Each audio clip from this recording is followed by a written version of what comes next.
to the degree that you want something is the degree you're afraid of not having. Yeah. God, I wish I started when I was younger. I go, well, yeah, but you didn't. So shut the fuck up and let's keep going. Right. Like you can't. Nobody changes until they change their energy. And when you change your energy, you change your life. Because it's not till then that it's really real.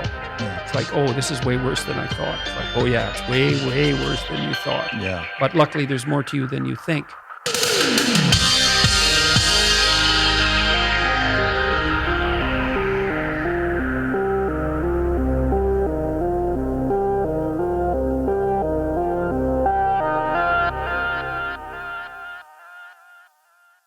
Charles, my brother, it's been a pleasure to spend this day with you, man.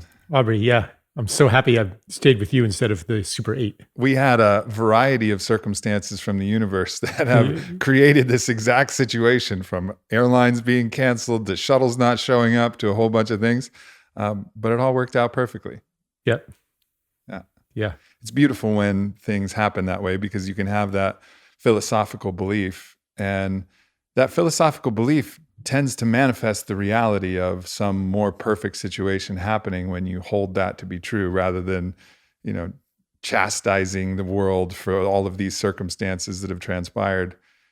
And this is something that you talk about. It's a place where your belief in something like that, it not only helps you as the individual, it seems to do something more with different circumstances, or maybe it all rests in the individual. How do you look at that? Do you look at that as an individual thing, or do you look at that as something that's actually affecting the collective in a way?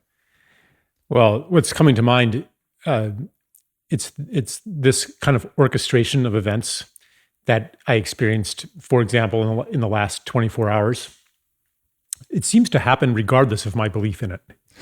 In fact, it's not like, okay, I'm going to believe that really well, and now I'm going to start manifesting. Right. But it's actually more like I'm like this bumbling idiot that Inspector Gadget. that like constantly forgets that there is an intelligence beyond myself, and that I don't need to impose my order and my control on the world. And having forgotten that, I try, and I hit brick walls, and I fail, and I give up, and then a way is opened to me that reveals what I'd forgotten, and directs me. And sometimes it comes in the form of a gift, like something I'm so thankful for. Yep. Sometimes it comes in the form of a challenge that allows me to know what I'm serious about and what I'm willing to give up on. Yeah. And if it weren't for that challenge, I'd never know that. Right. Yeah. I mentioned Inspector Gadget, and it's interesting because as I've dived deeper into people who understand myth, like yourself and Jordan Peterson, and they start to talk to me about the myths behind this, it seems like Inspector Gadget could be one of these myths where we as an ego, an individual, believe that we're always saving the world and that we're really doing something, when it was really, is it a cat or a dog that he has that's like actually the wise one who's actually doing all of the work, and Inspector Gadget has all of his tools and his technologies and things, and he thinks he's really kicking ass. But if it wasn't for the cat, which is the universe, which is that unseen guidance that is there whether we acknowledge it or not, we would just be bumbling around and not actually accomplishing anything. And it seems like there's kind of a, maybe even a subconscious mythology in that story being told. Yeah. There's a paradox when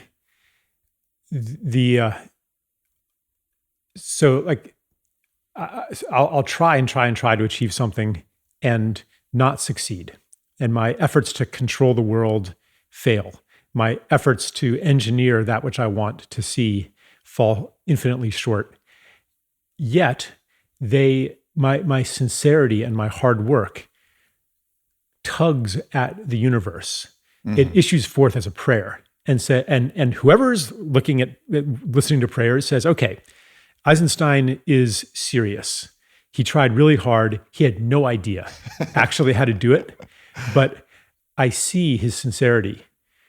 Because when a prayer is just verbal, then whatever's listening to the prayers is like, hold on, is that guy serious? Because he says he wants, environmental healing, but he's not acting in accordance with that. He says he wants peace on earth, but here in this encounter, he just was verbally violent and judgmental. Like, I'm kind of confused what this guy really wants. But when anybody commits to something, makes sacrifices, like expends their effort, that is a much more convincing prayer.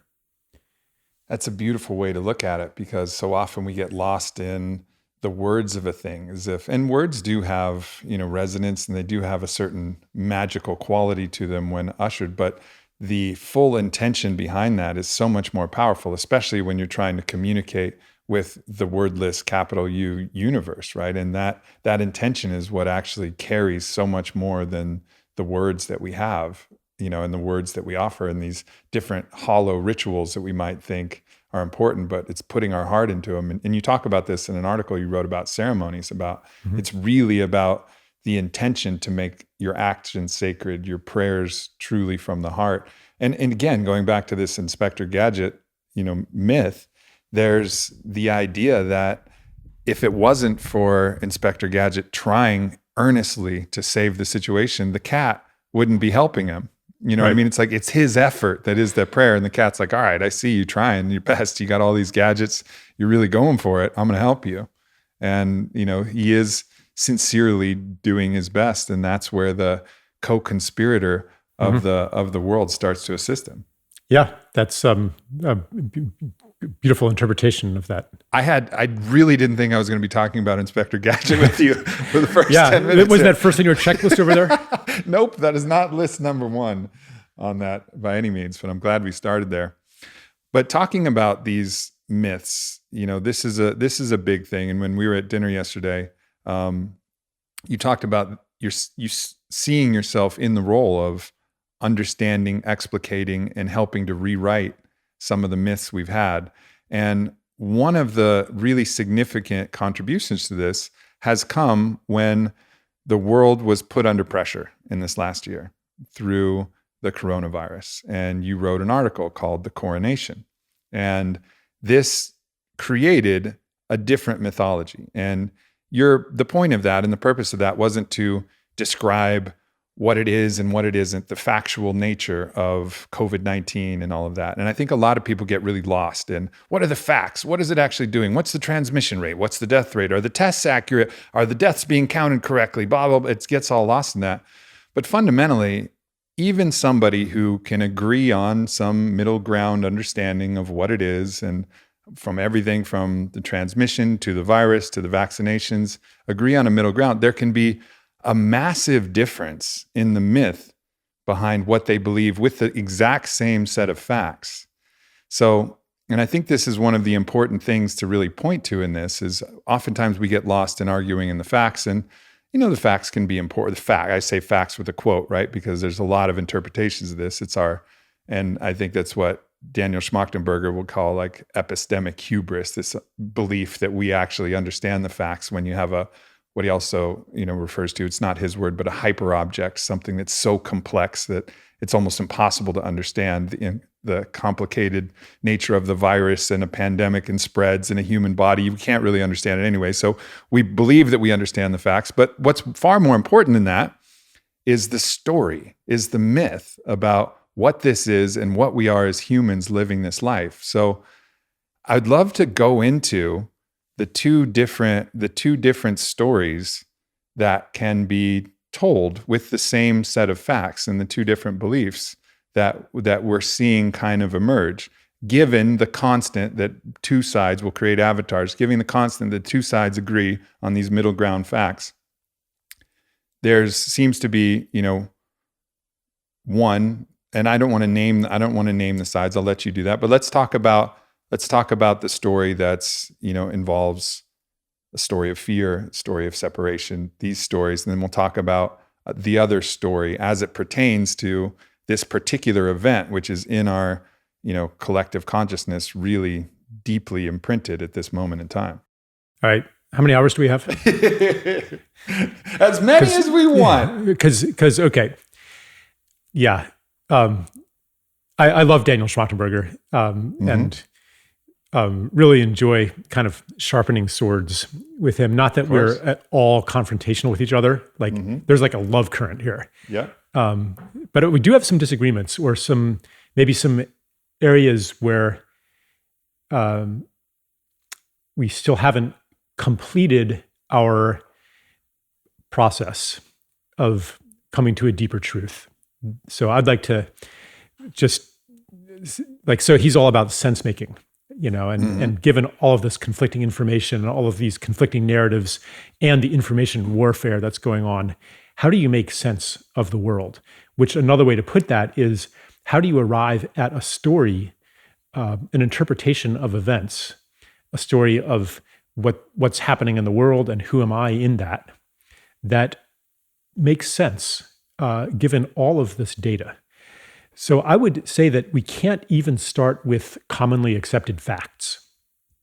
This is very frustrating when we're trained in, okay, let's agree on the facts and then argue about the interpretation.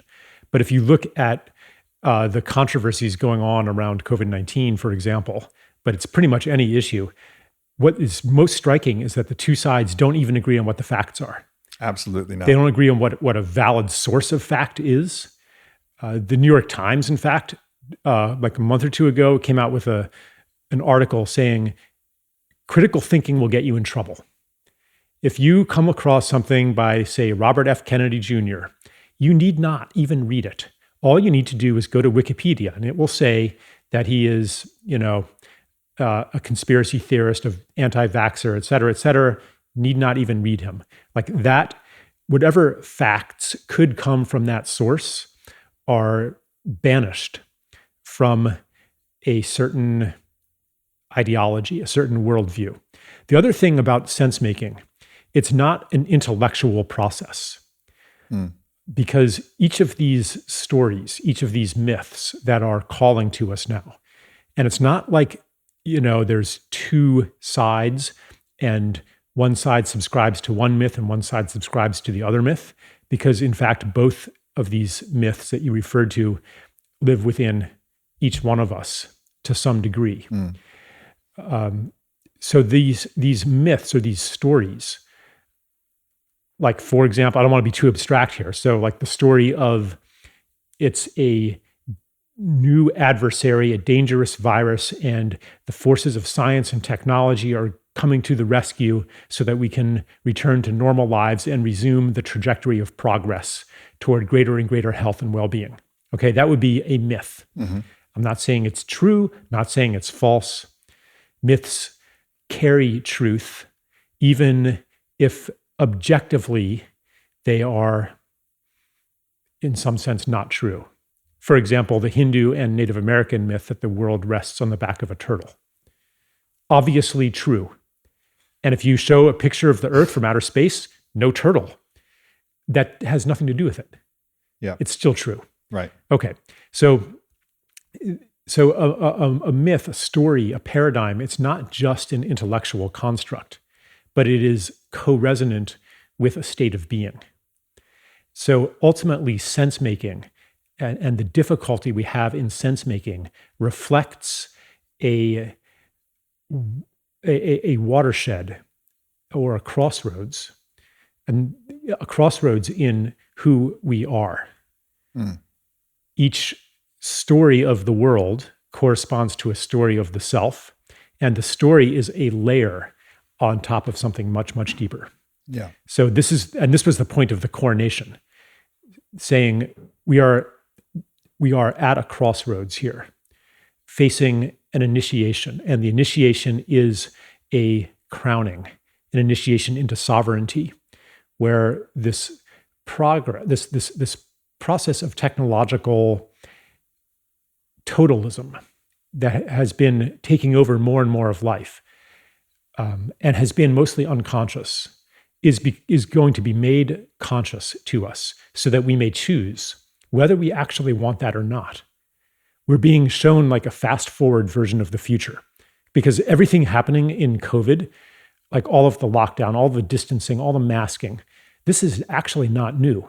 The migration of education online, shopping online, dating online, people becoming more and more afraid of each other. The totalitarian control of society, the surveillance, like none of this started with COVID. It just accelerated. Right. And it was kind of unconscious. It seemed inevitable. And so now the generosity of the universe is saying, do you really want to go there? Here's what it's going to look like. Right. So we get to choose. Yeah. Yeah. What the purpose of me trying to create a situation where two sides believe in the same amount of facts is I think sometimes you might have the false belief that the facts determine your story, right? So, oh, well, I don't believe that COVID is that dangerous. Therefore, I don't believe that we should wear masks, and I don't believe that we should gather ever and hug ever, because I don't believe these set of facts. But that's not actually necessary. You can have two sides who believe exactly the same thing about the virus itself, but have two different worldviews that lead them to two different things. Someone could believe that it is exactly that dangerous, but say the value of human connection and hugs, loneliness being the number one epidemic in our world, the incredible need for human connection right now, it supersedes this desire for safety at all costs, this rampant fear of avoiding any death at the cost of really celebrating life, given the same set of facts. These two stories are emerging. And of course, there are so many different interpretations of the facts. But to me, that's not what's the most interesting thing, because I honestly don't even know what the facts are, right? Like, I really don't know. I don't have the ability to grapple that. I don't think most people do. But the stories that are emerging are so disparate. They're so different to how people are responding. And as you said, I think it goes to the fundamental stories that we all carry. Yeah. The Yeats line is coming to my mind. The best lack all conviction, while the worst are full of passionate intensity. In any highly polarized debate, I always look for what do both sides secretly agree on without knowing it? What premise do they share? What assumption do they share that's actually at the crux of resolving the issue? And you named it with COVID-19. To even be debating first and foremost, are the deaths inflated? Is the vaccine effective? Is it safe? Do masks actually work? Do lockdowns actually work? I mean, we could get into the war of the dueling studies here, where I pull some out I'm like, what about Ivory Coast? What about Nigeria? And you're like, oh yeah, well, what about Brazil? And like, what about Sweden? That whole conversation assumes that, like, even if, say, I'm an anti-masker, anti-vaxxer, not that I ever would actually be one of those, but let's just say that I am, and I focus the debate on that. I'm saying, if you're right, then yeah, we should lock down, we should distance, if necessary, forever. Right. Because I'm agreeing with the premise that if it saves lives, we should do it. But I like to ask people, if you could increase your life expectancy by 5 years at the cost of never having a hug with anybody outside your household again, never going in public again, never traveling again, never singing with other people again, never going to a festival and dancing with others again, would you do it? 5 years, would you do it?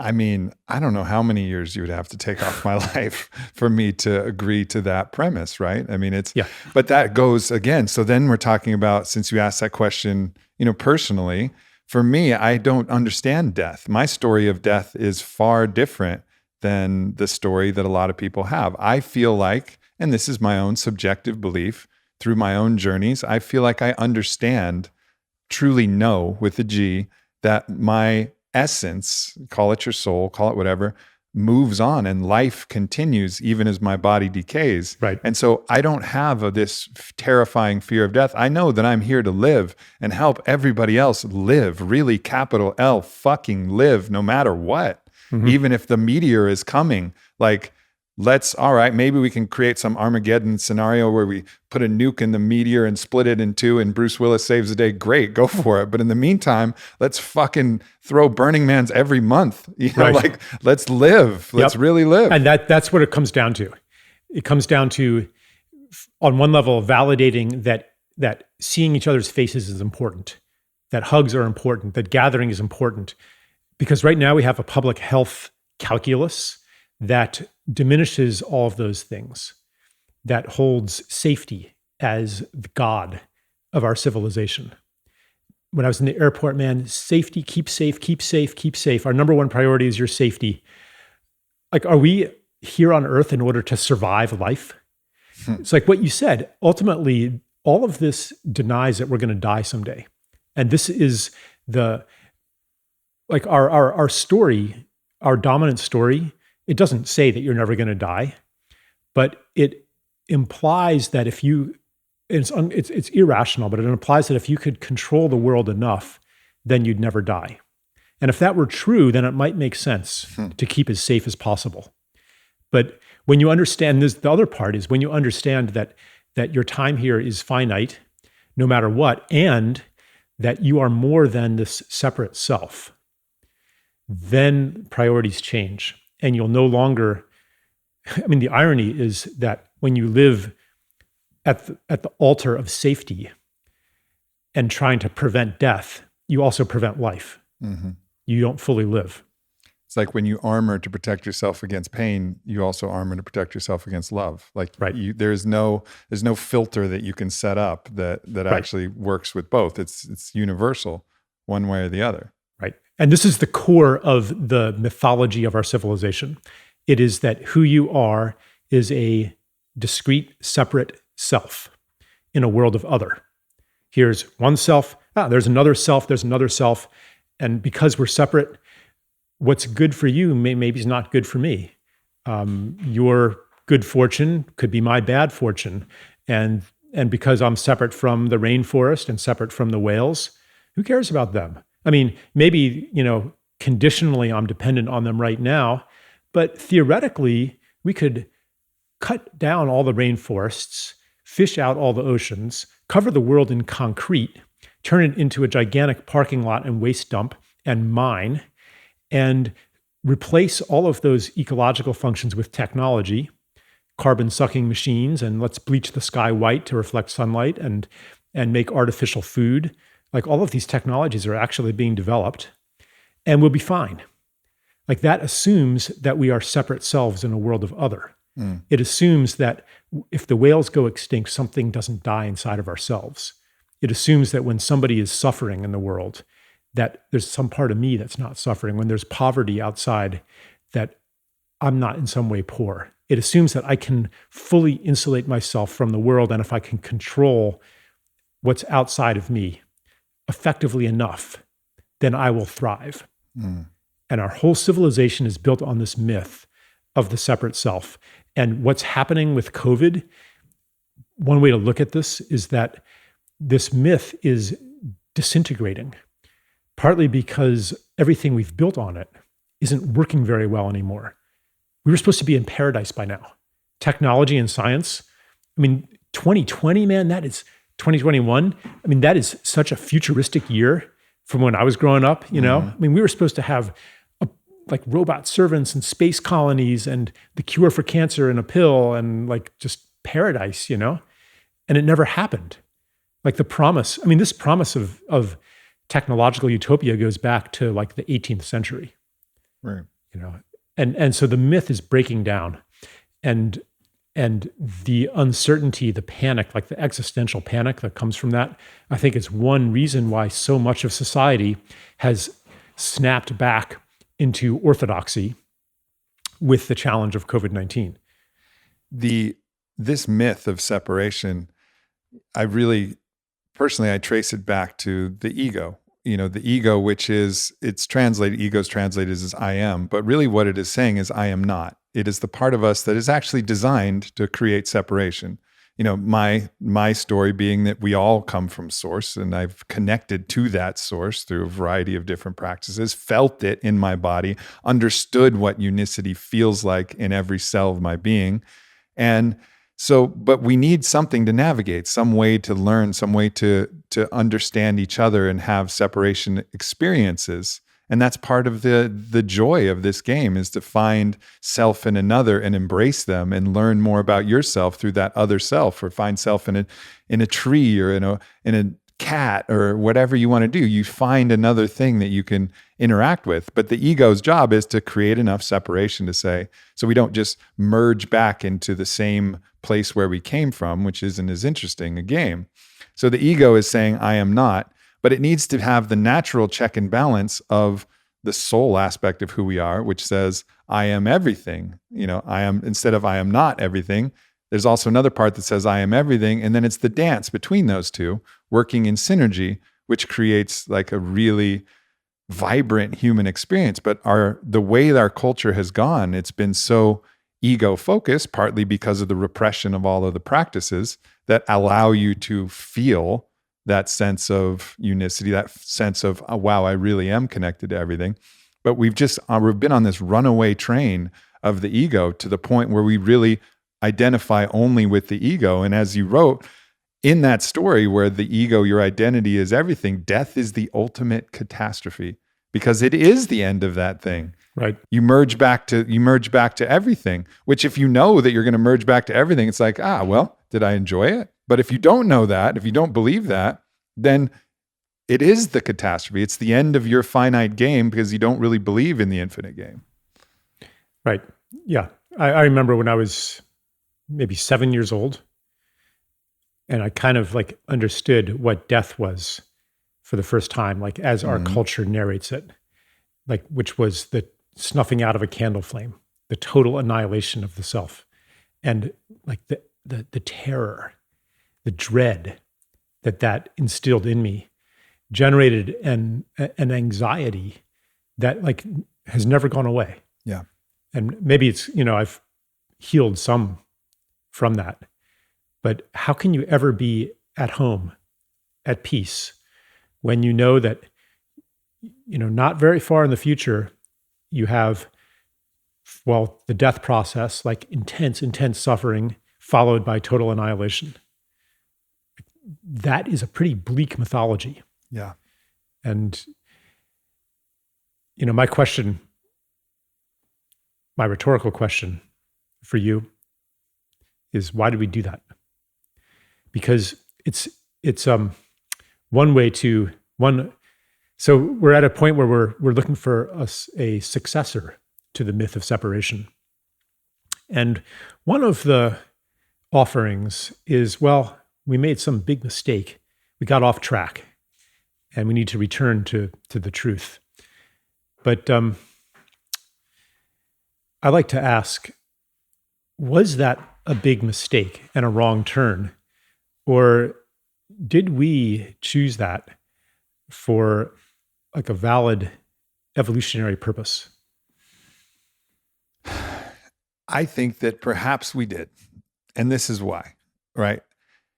Let's suppose, and let me tell another story. Let's tell another story that the earth is a powerful, sentient God being, right? Goddess, call it. And we are the earth and we are a way for the earth. We think that we're separate from the earth, but the earth is within us, actually cellularly, from everything we consume, becoming us, from the air we breathe, the water we have. We are her, even if we don't know it. And even if we pretend that we don't know it.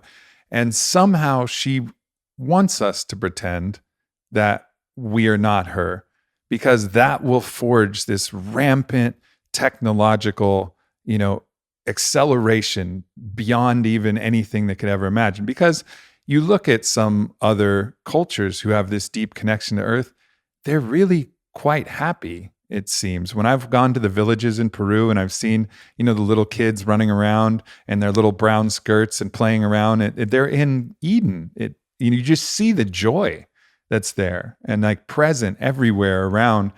But they're not, they like their technology and things when they get introduced to it. But it's not this rampant, strong desire because they're full. They have this kind of fullness. They're in the plenum of all life. But in the denial of that, we create massive amounts of technology to try and control nature, to try and dominate, to try and push off death, the chaos of nature, the chaos of death that might be coming. So we build technology. So the advantage of this separation is that we'll build technology at a rate that we normally wouldn't. That's my premise. And perhaps the earth, knowing that the earth itself is cataclysmic by nature, either through meteors or through other general catastrophe that comes, whatever killed the dinosaurs, whatever, may come to actually exterminate life itself, the earth is like, well, if we let these human beings, which are a part of us, believe that they are not part of the earth, they will create technology that can maybe sustain and proliferate life beyond the natural termination based on the environment that the earth itself is, these life-ending, catastrophes that ultimately come. And so maybe this is just one story and one hypothesis of why we could be in this. And we just don't realize that what we're actually doing is building enough technology to eventually save the earth from a life exterminating event where the earth will eventually have to start all over again. I don't think it would exterminate forever, but maybe the earth doesn't want that this time. It wants us to survive. Yeah. I have a different theory. Yeah, great. I mean, it's just a story. Yeah. I wouldn't even call it a theory, but yeah. Yeah. What I like about that is that it taps into what I think is a very valid intuition that we humans were created by Earth with a purpose. Mm-hmm. We're certainly not, and I mean humans like with the full complement of our skills, the gifts of mind and hand that we have, that we call technology and culture. It wasn't like some dumb mistake that nature made and created us, and now we're going to kill nature. Nature knew what she was doing. Yeah. And so I think that the source of your theorizing is like, that's the kind of question we have to be asking. Mm-hmm. Why are we here? Not simply in the old story, in the story of separation, to survive and reproduce, to dominate. Essentially, we don't have a purpose. But to actually ask, what is our proper relationship to Earth? What is our gift for? Why are we here?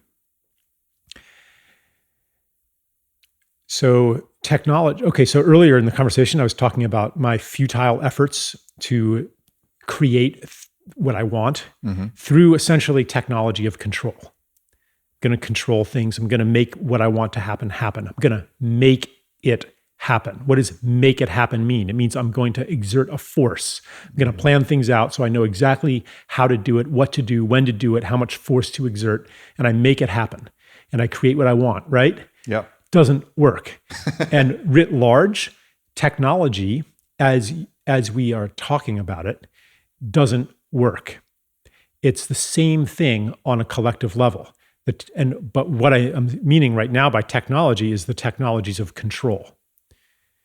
So we are striving for something, and perhaps the graduation, the initiation, is precisely the failures of our technology to create the material and social utopia that we thought we were going to create. And that abject failure, that's what allows us to transcend the story of separation into a story in which order and intelligence and design are not only the province of human beings that we impose upon the world, but they are the world. They are in everything, and that we can accomplish so much more when we don't accomplish it, but when we instead participate in a creative process. So there are so many technologies in a much broader sense, technologies of listening, technologies of participation, technologies of co-creation that are waiting in the wings. They're waiting in the margins. We call them alternative, and they are so much more powerful, like health medical technologies that understand that there is an intelligence in the body. Sure. And an intelligence in materiality, or social technologies that understand that you are not a self-interest maximizing flesh robot programmed by your DNA, that you are a divine being who wants to be of service to the world. Like if I hold that story about you and relate to you from that place, then I'm inviting you into that story. I'm inviting you into that new mythology. So there's all these technologies, and I know like your company is based on some of these technologies where it's not about let's control reality better. So that, and once you open the door to that, you get all kinds of things that would probably get us censored from YouTube if I talked about them too much, Yeah, I mean, the technology of a kettlebell, something very simple. In the 80s, particularly the 90s, it was all machines, and you're going to make these machines, and they're hydraulic machines, and there's these weight things and these levers. You find out that doesn't work nearly as good for the body as a cannonball with a handle, when you know how to use it, like the way that you can swing it from multiplanar and different angles, and it just moves with the body better, creates a healthier, stronger body when you actually fundamentally know how to work this. And people have realized that.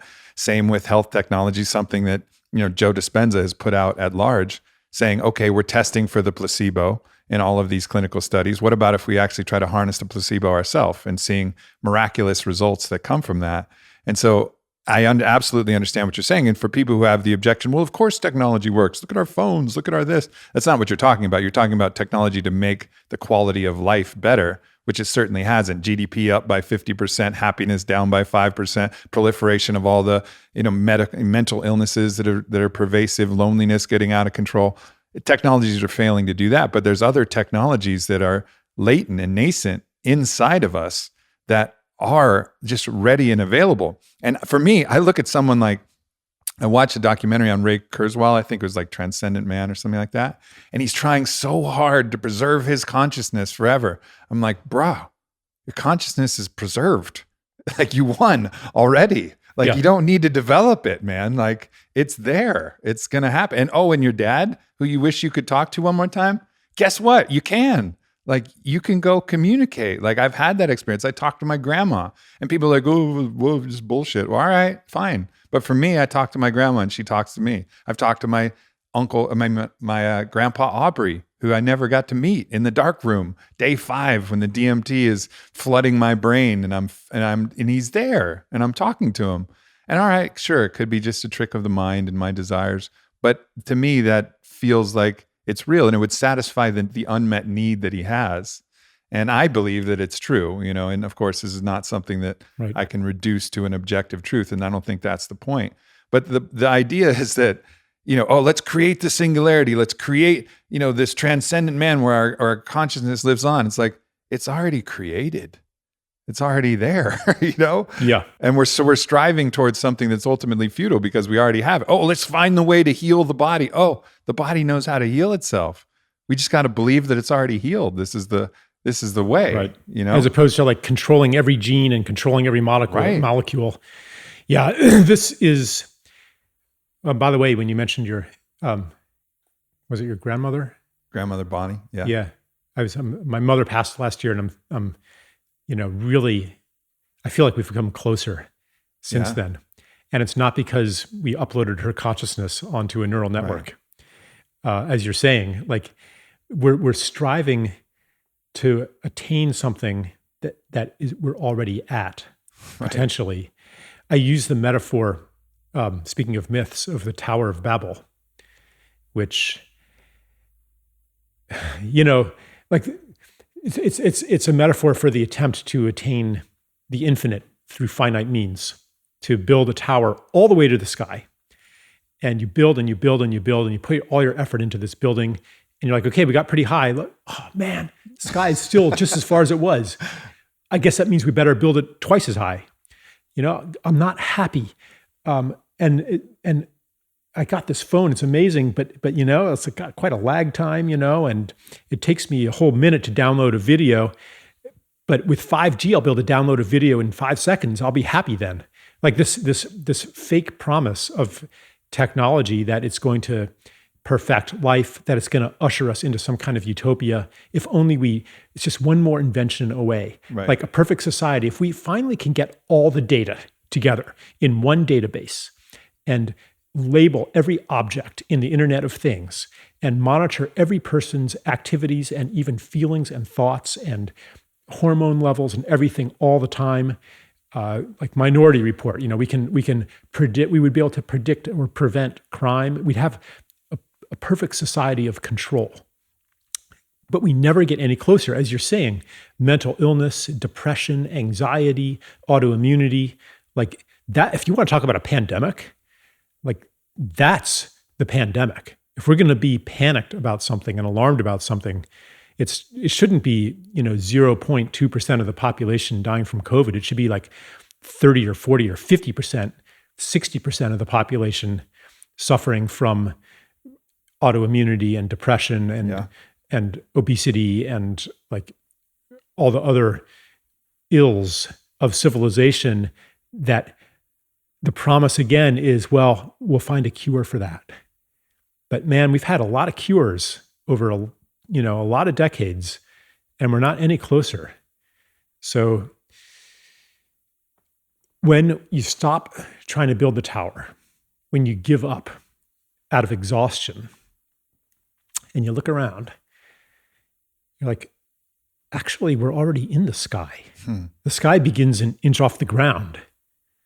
Paradise, I mean, you mentioned like villagers in Peru, and I've been to places in the world too where I'm like, I forgot what a happy person looks like. It's not just like the transient happiness of I got something I wanted, but a joy that radiates from the core. Yeah. And I'm like even being with people like that. And there are some in our society, usually people who have had near-death experiences or something, but We were just talking about it in the sauna. We were talking about Wim Hof. Yeah. To me, he's one of those people who radiates the same joy of, an indigenous villager. He's just living so fully from his heart, playing guitar, kissing his children, having a beer, laughing, and just doing his, out in the wild with his shirt off, doing his qigong and just fucking living, man. Yeah. And that's what's so intoxicating about him. I mean, really, other than that, he's going fully in, let it go. But it's not the words that he's saying, it's how he's saying it. right. And it's kind of like to see people like that or places like that. I was in this amazing place in Brazil. It reminds me that I'm not crazy for thinking it shouldn't be this way. It can be better.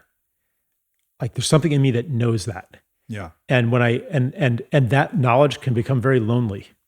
And a lot of people have carried that lonely knowledge for years or decades, like a mute protest and an alienation. I mean, that's the premise for the titling of your book. The more beautiful world our hearts know is possible. Not our hearts think is possible, think might be possible. Like we know it. We have this felt sense that something better is available, but we can get that easily misdirected into the myth of progress and technology is going to do it. And AI is this looming technology that's going to solve all things. But until you've experienced something that's beyond computational power, love expressed, you don't really understand that there's a hard limit. There's a hard bound on what AI is going to be able to do. It's not just picking up. Like when I'm on the table with a master body worker like Porangi, who I'm apprenticing with, and I'm feeling what he's actually doing, sometimes like cannabis assisted, and so I can really get into the reception, or there is no fucking chance that a machine robot is going to be able to duplicate what he's doing. There's something happening that is in a dimensional reality beyond computation, period.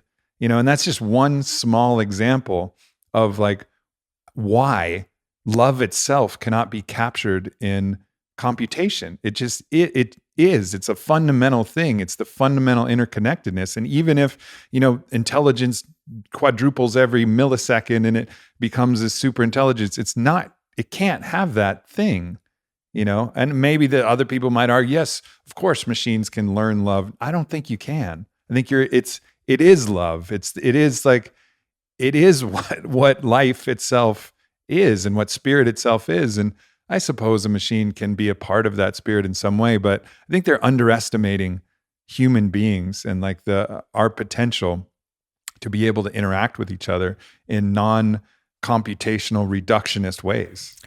Right. So you've hit upon a key pillar of the old story, what I call the story of separation. It's one of the metaphysical principles of science, which is only quantity is real. If you can't measure it, it isn't real. If you can't weigh it, it isn't real. This was articulated by Galileo, by Descartes, by Newton. So if you accept that that anything real can be measured, and that our understanding is a matter of how much we can measure. Like, then you say, well, love, we don't understand it yet, but someday we will be able to monitor neural firing and neurotransmitter levels and hormone levels, and we will be able to scientifically explain love. Have you ever thought about what does scientifically explain actually mean? It means to convert quality into quantity. If you accept that as true, then, and you say, well, machines will never do this and never do that, you're being irrational. If you accept that as true, then machines can someday replace every single function that there is. However, this assumption that everything can be measured, that the universe is measurable and therefore ultimately controllable and knowable fully, that is an ideology. Mm-hmm. That is a metaphysical assumption that is underneath the myth of separation, that's underneath what we call science. We would like to think, we in, the orthodoxy, we would like to think that we're past myth now. Myths are something that primitive superstitious people have, but now instead of myths, we have science. We actually do experiments. We test things objectively. And thereby we have a reliable source of truth, because we don't just take things on faith anymore. Bullshit. We take things on faith, metaphysical assumptions of science that everything real is measurable and everything measurable is real. That the question you ask through your experiment does not affect the answer that is given. That experiments are repeatable. Mm-hmm. That if I do an experiment, then my beliefs, my intentions, my being doesn't affect the answer I get. That you can isolate variables, like basic assumptions, a world outside of ourselves that we can measure without changing that which we measure. Like these aren't even scientifically coherent anymore. Yeah, with quantum mechanics. Yeah, exactly. It's right. And that's the funny thing is that despite the observer effect being known, people are just kind of putting these in silos mm-hmm. and not really extrapolating what this actually means. Oh, you mean that if I'm looking for waves, I see waves, and if I'm looking for particles, I see particles. So I'm actually influencing the nature of the experiment. But this is only working on very, very, very, very, very small things. Right. It cancels out in the macrocosm. Yeah, right. That doesn't work for that. And there's so many other different principles, even quantum entanglement, this idea that there's two particles that are in the same place at the same time. And that's why they instantly can spin. If you reverse the spin one way to the other, they instantly go that. Two things in the same place at the same time. What does that even fucking mean? And how does that change our experimental hypothesis? Yeah. But it doesn't. It's just kind of left out there in this realm. But I think as it kind of goes to what you were saying is, as we continue with technology and realize that it's not going to bring us this paradise that we thought, we're going to learn what paradise actually is. And as we continue science into the fringe of quantum mechanics, we're going to realize that science itself is not going to offer the promise that it once offered, and that there's something intangible about a being, a living being, as part of the entire capital L, capital B living being that we're all a part of. Yeah. In the last year, man, before COVID, I was like, wow, we're really evolving. We're really leaving that old story behind, alternative medicine and everything is just taking off. And then this crisis hits and we go back. It's like all that is forgotten. And we default as a society to, we're going to have well-being by controlling the world, by locking down, by separating even more from each other. And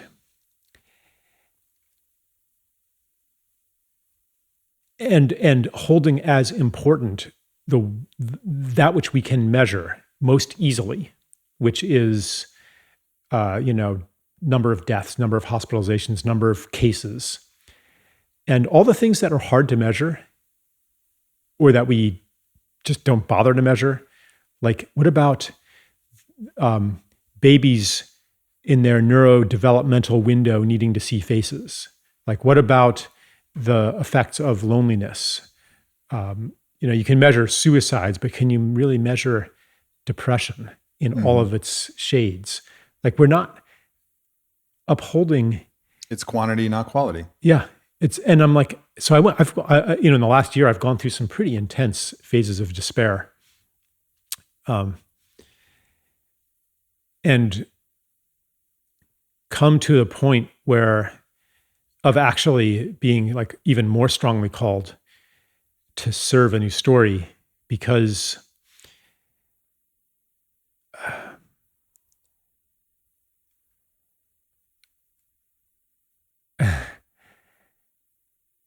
it's a choice. And I understand that I'm part of that choice to like part of the, it's like, I talk a lot about the old story, the story of separation, but that doesn't mean that I'm totally free of it. Of course. Part of it is the story of victimization, of helplessness, because after all, the universe is a melee of force and mass, right? That's part of the old story. And these forces, these physical forces, these social forces, they're so much bigger than me. I'm one little helpless guy. What can I do? What effect can my choices have? I'm overwhelmed, like this feeling of overwhelm, this feeling of despair, that actually taps into the story of separation. I'm one tiny little individual in a world of other. My power to affect the world depends on the amount of force I can exert on the world, and it's not very much. And for me, maybe it's more than most people because I have a big audience or whatever, but that's no formula for world changing to say, get big, get strong, get powerful, get rich, because I'm leaving most people out. And I'm also denying the understanding that comes from a story of interbeing, which is that every act is significant, whether or not you can explain it with your rational mind. Every choice matters. And no person on earth is more powerful than anybody else. On a 500-year time scale, a 5,000-year time scale, who knows what ripple effect your choice, like to maybe spend time with a child or to spend time with a dying person or to plant a garden, and it feels in that moment like this is important. This is the right thing to do, but it's not going to increase my platform. It's not going to increase my leverage. So there's this conflict between the heart and the mind. And I understand this, and I'm more and more stepping into trusting the feeling of significance and the serenity that comes from that. Yeah. Yeah.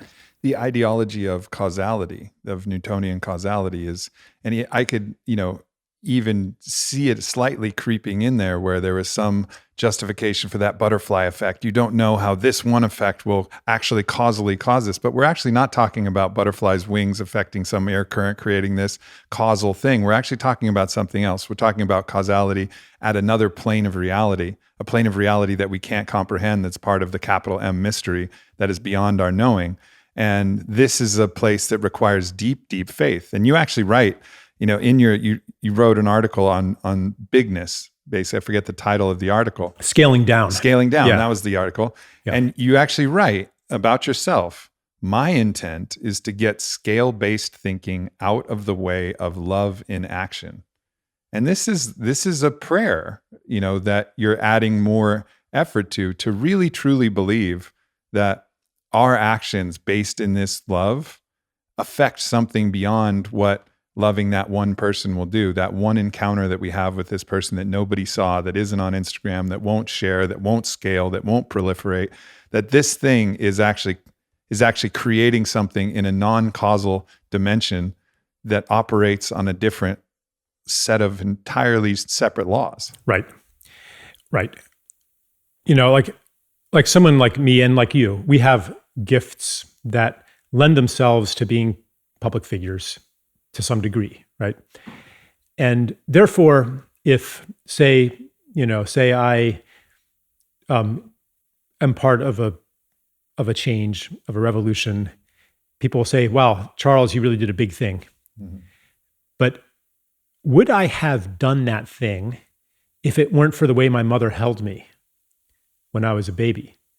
Would I have done that thing if I hadn't encountered this beautiful man who ran a motorcycle shop in Taipei and hired ex-cons and was like so friendly and generous that when belligerent drunks came up, it was like a sidewalk outdoor motorcycle shop. Like they would walk away happy.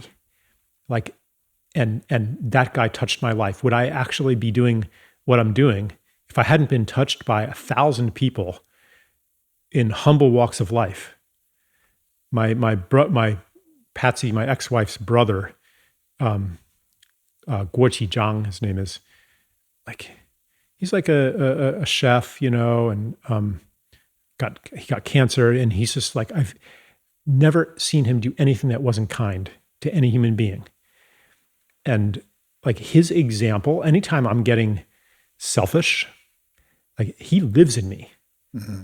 Would I, like, just, you know, hypothetically, like if I do some big thing where people want to make statues of me and celebrate me, I'm like, that's the guy who should get the statue, because he did all of that without any possibility of being celebrated and applauded. Right. Like that's the kind of thing that profoundly affects the world, and everybody has that power. Yeah. So this is not like false humility. This is simply the truth that every act is significant, and you just don't know. And like, yeah, the butterfly effect that you mentioned, like that's one tiny aspect of something much, much deeper. Yeah. Yeah. It's interesting to explore this and really try to adopt it, because it's so it's so revolutionary to our belief system to really believe that these things really matter, you know. And I always used to think about the monks who were reaching incredible states of consciousness, and they were just sitting on a mountaintop somewhere. And I'm like, what are you doing sitting on the fucking mountaintop? Like, get down there, like start interacting with people. Like you're just kind of there for yourself. And then, you know, some teacher, I forget who it was, maybe it was in a book, maybe it was one of my mentors, was like, you don't really understand what they're holding for the collective. Mm-hmm. Like that they're creating a pathway into the quantum realm of potentiality of what human beings can do. And just with our own neural pathways, the more we think about something, the easier it is to fall in those grooves. In the collective neural pathway of humans, those that carve that path that make it easier for everybody else to slip into that same path. That was the gift of the Christ, right? The one who reached Christ consciousness, you know, was that by him reaching that level of Christ consciousness, by him, there's other people who can fall in that same groove. It's the hardest thing to do, to carve a new neural pathway, to create change in our own brain. But if you think of capital N neural pathway, of the neural pathway of the whole world, someone who carves that path makes it easier for everybody else to fall into that same path. So that monk who's there, who doesn't interact with anybody, the hermit in the mountaintop, just holding it down, maybe doing every bit as much as someone else. Now, that's not to say that if you're called to be the bodhisattva, come down from the mountain, interact with everybody, or you have the privilege and ability to spread your information as widely as possible, that you shouldn't do it. It's not to say like, oh, just focus on only this. It's a yes and. It's like, this is important. But if you can, and if that feels right, spread it as wide as possible. Write the books, do the podcasts, share the message, but come from it with the right intention. Right. It's definitely not saying don't write books, don't do podcasts, don't do anything big. It's saying if you do that, it's not because that's what you have to do to have a big impact. Yeah. It's because that's what is yours to do. It's what it's called for you to do. The principle you're talking about is, I like to use Rupert Sheldrake's term for it, morphic resonance or morphogenesis, which is simply, morphic means change, right? So, or a morphic field. Anything you do in any change that happens in one place creates a field of change that allows that change to happen more easily elsewhere. So it's like you were saying, I remember you're forging a new neural pathway, setting a new template. whether it's meditating or it's like kindness or generosity or forgiveness.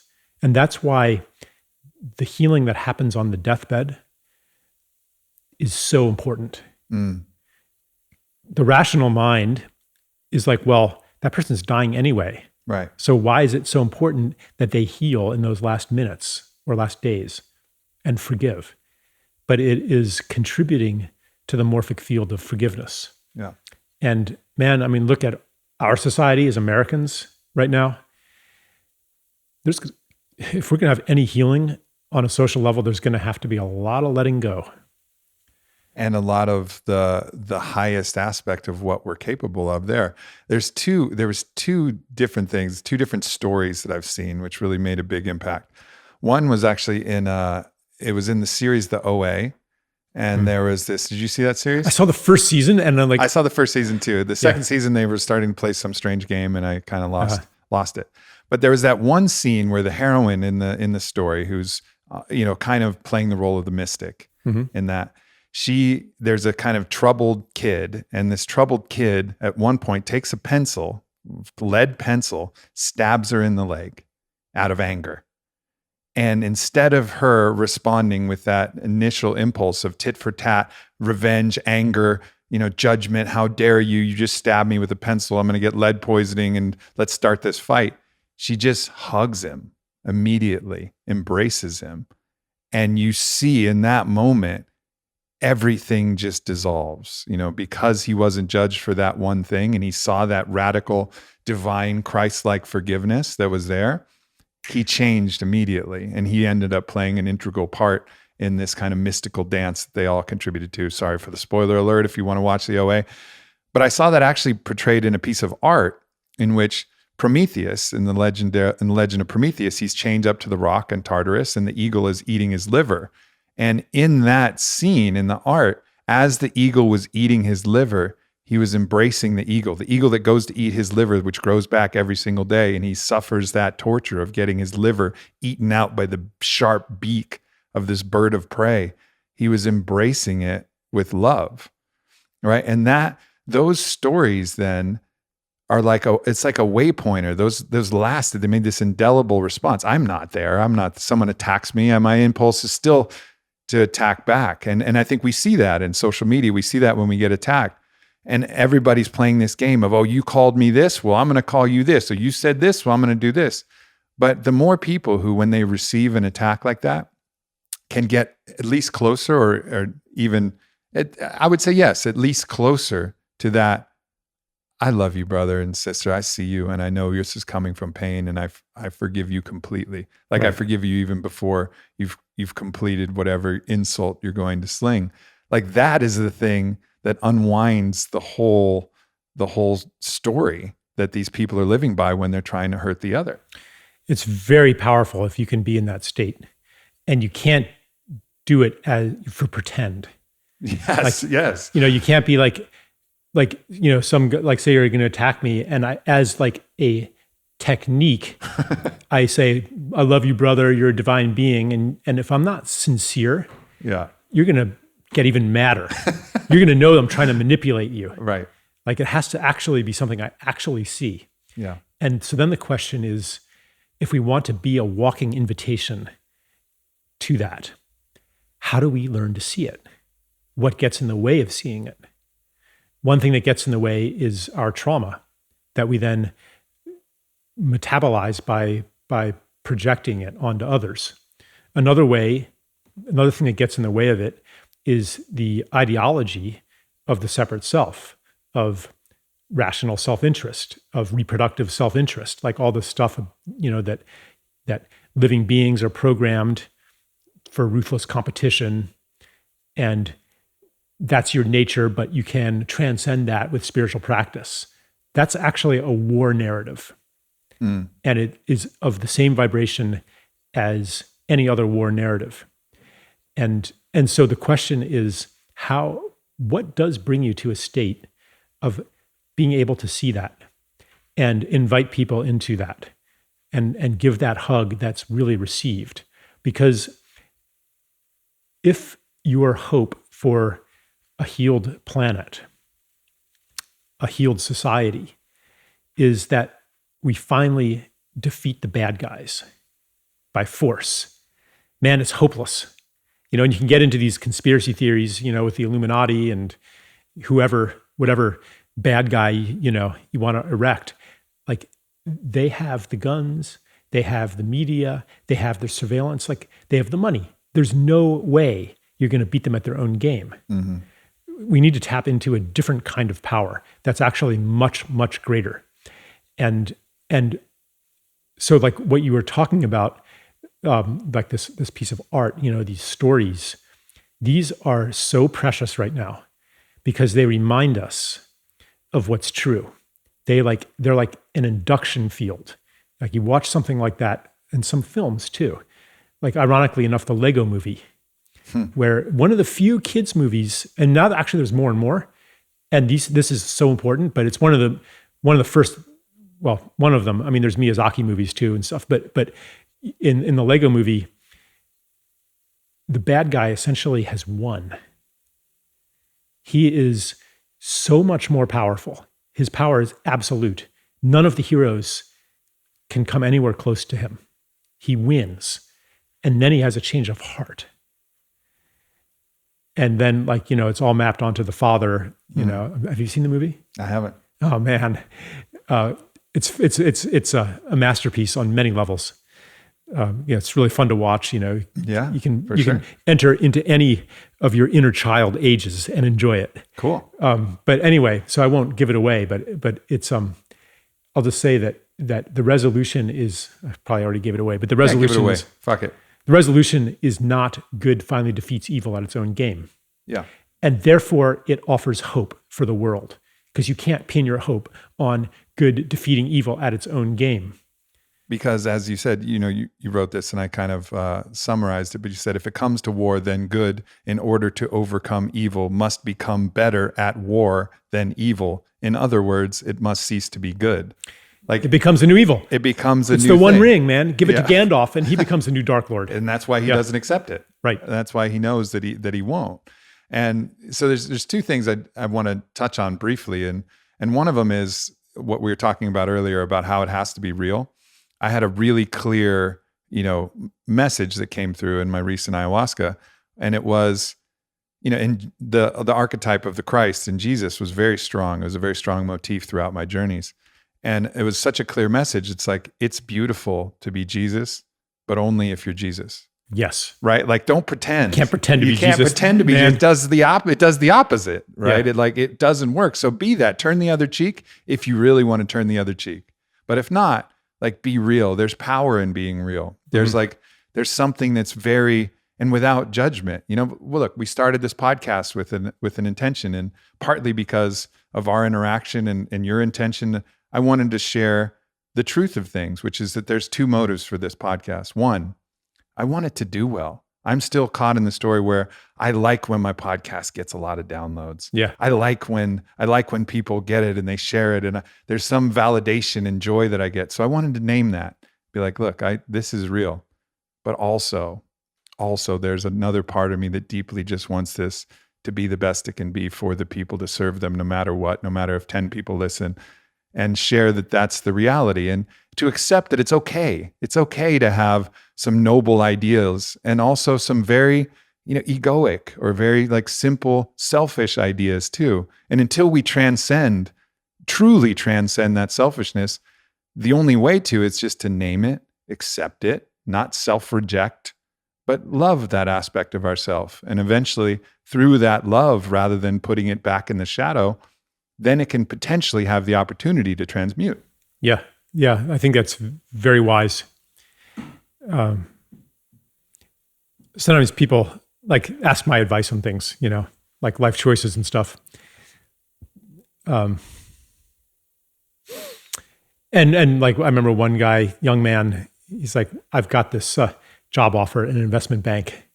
And man, I've read your book. I know what investment banking is doing to the world, the extraction of natural capital, et cetera, but I feel really excited about this job offer.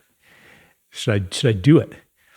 And I said, trust what makes you feel excited and about your life and happy to wake up in the morning.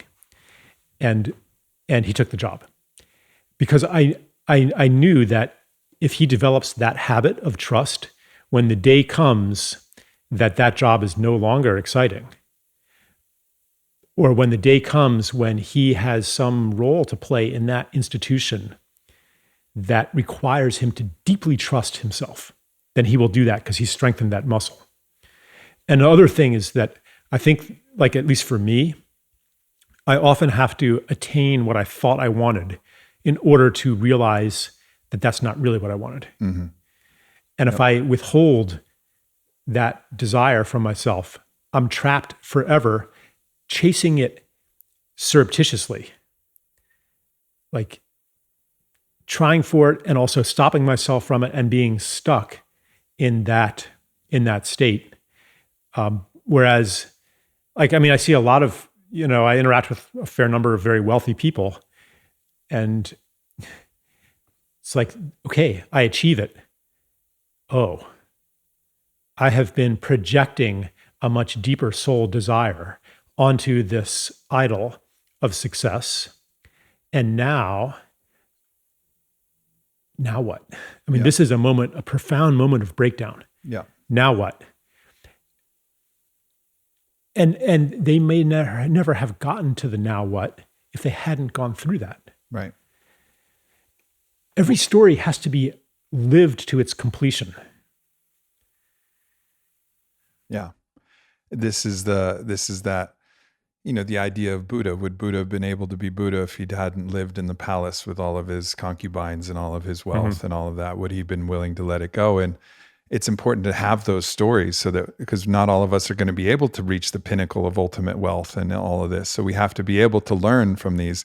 And there's also very good science and research on measuring whether extrinsic results actually yield intrinsic levels of happiness. And it'll show, far and away that it doesn't work, and that the median, and then there are other measures. Of course, you need to get your needs met, but they find that median salary is somewhere around 80,000 or so, give and take, and it's argued within just a few single $1,000s of like what that number actually is. But that's like the median point where yes, your needs are met and you're able to, and that's where you actually find it. But most people are chasing this hungry ghost of like looking for more, looking constantly for more things, and it ultimately becomes self-defeating. And that's ultimately this bigger motif of the self-defeating nature of some of these myths, how they are eventually self-terminating. It's another attempt to attain the infinite through finite means.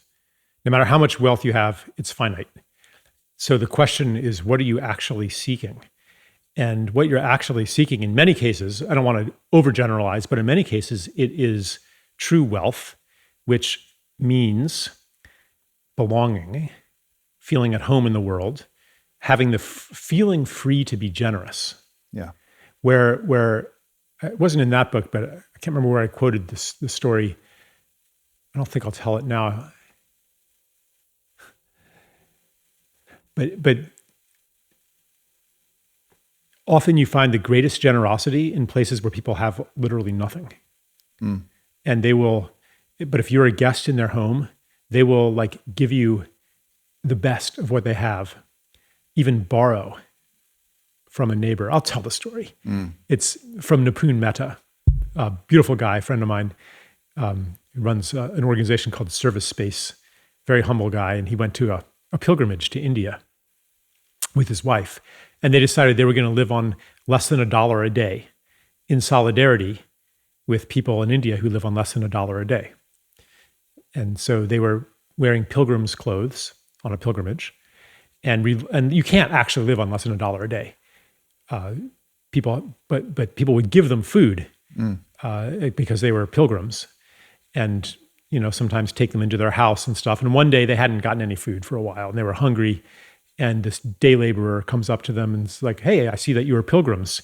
Would you like to come to my house for dinner tonight? Won't be anything fancy, but you're welcome." And Nipun's like, "Yeah, okay, we'll do that." So they show up at his house, which is like, he's literally dirt poor. Like there's no floor.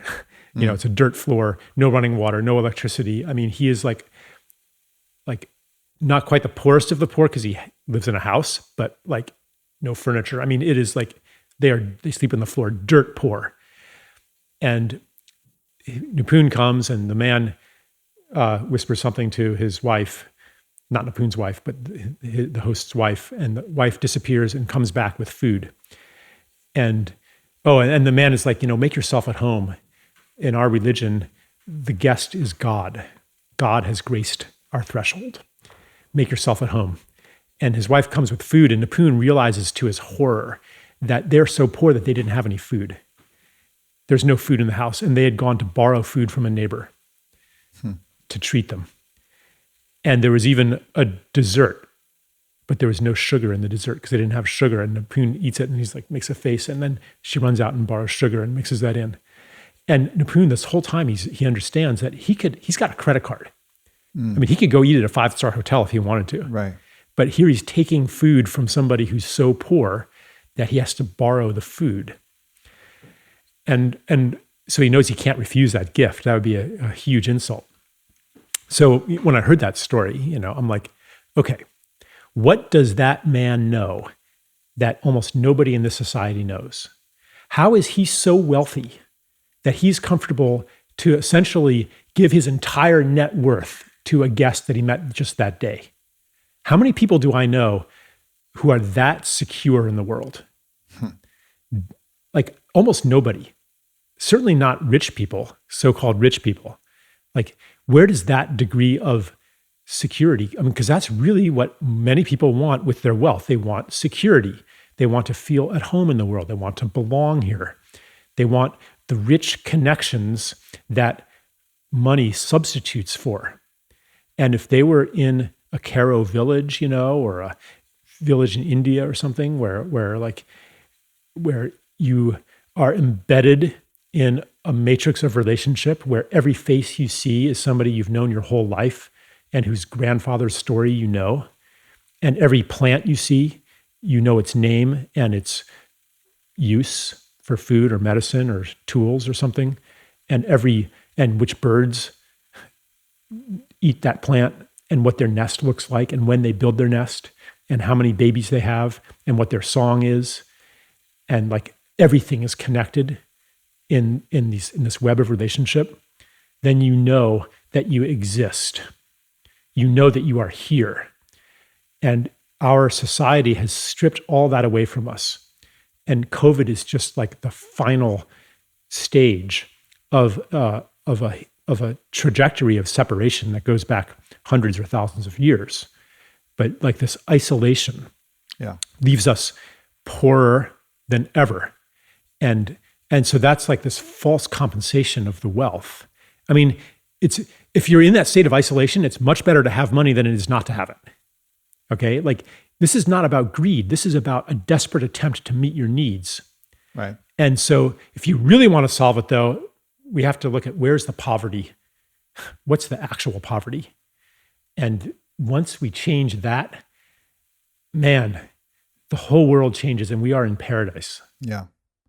It's also that famous story of Viktor Frankl, which changed his whole perspective when he saw individuals in Auschwitz tearing off half of their allotment of moldy bread and giving it to other people who were really suffering and really needed it. And that led him to that most famous quote, the last of the great human's freedoms is the ability to choose your attitude towards any given circumstance. Did I quote that in my book? You did. I think I did, yeah. Yeah, you did. Yeah. Like there's these experiences that can just recalibrate our understanding of what's possible. And it occurs to me that potentially one of the challenges with the monetary system that we have and the way that we accumulate wealth is this idea that we're going to pass it on to our children and somehow our lineage is going to carry this thing. And I understand that impulse. Of course, you love your kids very much. I don't have kids, but I can imagine I love my friends. I love there's this kind of tribal sense of belonging. And in the tribe, it kind of made more sense that the state of interbeing, the state of interconnectedness in that group of 150, where you know that the survival of the tribe is everything. Your wealth passes on to the tribe that you're in naturally. But in our system, we try to accumulate as much as possible, and it's okay to die with everything being accumulated because then you pass it to your kids, and then they'll carry it on. But if we had a different concept where the goal is, however much you accumulate, at the end of your life, you're going to disseminate all of it. And so start the process along the way. Start the process of giving as much away as possible with your goal to literally have nothing at the point where you're going to pass, because you've given everything back to the all, and like this idea of heredity was just not the story that we had. It was everybody can make their own, there's enough, but I will accumulate as much as comes through me, and I'll be grateful for all of that. But as much as I receive, I'm going to give and hopefully amplify it along the way. That story would change so much, because so much of these stores of wealth, they've passed from generation to generation, and they're siloed in this way. Whereas if everybody said, okay, great, accumulate as much as you want, accumulate as much as you can, but know that the goal is to give it all away, by the end and through the whole life process. In a way, accumulation is kind of a waste of money. Yeah. There it is sitting there, like I'm not using it right now. Like, somebody else can use it. Well, I'm not using it. Right. It's true. Yeah. It's true. I wrote a book called Sacred Economics back in, I think it came out in 2011, where I really go into the economics of this, because we could actually change our money system so that it discourages accumulation and creates abundance. Would that be like a negative? I didn't read that book. So negative interest is part of it. Negative interest, yeah. Yeah. So that you're actually penalized for the more that you hold without allowing it to circulate. Right. It's basically like storing energy. Money is energy, and storing that energy without allowing it to circulate it's a very selfish thing. And I'm in the position when this podcast releases, I'm going to be on the path to having a great accumulation of resource. Thanks for this podcast, because it's going to be so popular. It's going to double your business. So, but in that, understanding these principles, and we've had these conversations, and I'm talking to you and Zach and Daniel Schmachtenberger, and like, man, like what can I do here? Like, this is such amazing abundance, and I'm so grateful for it. Like, how can I use this? Of course, I am part of the all, and I'm going to enjoy myself, and I'm going to have experiences from life, and hopefully those experiences are internal more than external. But what is the way? What is the way that when you are in the fortunate position that you are able to, like, how can you offer this from the heart as that gift? And we all have that to a certain degree. We all have the ability, especially sitting where we are, if we're listening to this podcast, we have the ability to be generous. If that person in India can be generous, if Viktor Frankl's contemporaries can be generous, like, we have the ability to do that as well. Right. So how do we do that in the best way? Well, right. And this is like, you kind of asked that as a rhetorical question, but I really want to take that question seriously. Like, where does generosity come from?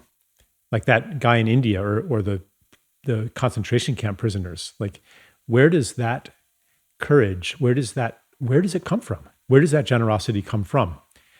And I think that it comes from gratitude. Mm-hmm. Well, where does gratitude come from? Like we hear these things like indigenous teachings about the importance of gratitude or the importance of generosity. And the modern mind, steeped in war thinking, says, I'm going to make myself feel this because then I'll be a good person. Right. Worthy of the respect of an indigenous elder. I won't be like a white person anymore. I'll be a good person, right? Well, that's actually more war thinking. And it bypasses an important question, which is, where does gratitude come from? Or what blocks gratitude? And, again, we could talk about trauma, we could talk about a lot of things, but I think gratitude comes in large part from simply recognizing something that's true, mm-hmm. something that is obscured from us, which is in modern society, which is the truth that life is a gift. Therefore, your money is not actually yours in two senses. One is that you cannot hold on to it. When you pass, you're going to leave all that behind. Mm. The only thing you can take with you actually is everything you've given away. And to realize that, you can imagine yourself on your deathbed, and man, you're not taking your money with you. You're not taking your audience with you. You're not taking your business with you. You're not taking your reputation with you. Nothing. And what is going to feel good in that moment is the thought of all that you have given to the world, which outlasts you. and you were kind of saying the same thing. Like that's what you're reaching toward with this, going to give it all away. It's like diffused out into the world. Yeah. And in another sense, that your money is not really yours, is that whether you are an inheritor or you earned it yourself, even if you earned it yourself, where did you get the ability to do that? Where did you get your creativity? Where did you get your confidence? Maybe your mother gave that to you. Maybe, like, where did you get the ability to digest food? Where did you get your heartbeat? Where did you get the sun? Where did you get the water? Did you earn these things? Did you earn a single one of these things? It's so true. And so another piece of art, which I think is actually a really detrimental piece of art, it's a famous statue of the self-made man. And he's carving his own self out of some block, and it's cast in bronze, and a lot of people have it. Like, I did this myself. I don't know what level of delusion you have to be in to actually believe that was the case, because I built Onnit with the support and help of so many people from inception, and then so many people prior to inception. My stepmom giving me supplements on a napkin when I was playing basketball when I was 13 years old, and my dad teaching me how to think about things, and my mom loving me as close to unconditionally as a human I could ever possibly fathom. All of these different things, and then all of the support that happened. This is a gift from the world. Right. And if you actually have gratitude, you know that you have to give that gift back to the world. And so it's not only in what you produce, that idea of reciprocity, of the things that I'm offering the world are equivalent to what I'm receiving. So the reciprocity being this ancient, deep law of the universe. It's not guilt. No. And if you do something from that, and if you actually even philanthropy from a sense of, I need to be a good person, there's social pressure for me to do this, I better give this so that I feel good about myself and other people, that's absolutely the wrong thing. Better to hold your money until you're ready to actually give it from like the sense of where it actually belongs. Again, it's don't be Jesus unless you're Jesus. Like, allow that to actually emerge. Focus on your gratitude until the point where it really feels right. Because otherwise, as you give, then you get scarce, and then you accumulate, and then you get. It's not going to end up work. Plus, it's not carving anything beautiful into the quantum potentiality. You're just doing it from pressure. Yeah. And that's, again, that force and violence and shame and all of these different things, trying to be a good boy or trying to be a good girl in the eyes of yourself and others. Like, allow it to come naturally. Like, and forgiveness is another all of these different things. Like, do this when you feel it, and that's the way, and work on feeling it, work on really feeling it. Yeah. I mean, I agree with every word you said. And I think that's a very important message, except there's one little thing that I would want to maybe, I wouldn't say disagree, but to deepen into pondering, which is like, there's a bit of so focus on the gratitude, do the work. Like, in my experience, gratitude even is a gift. Like,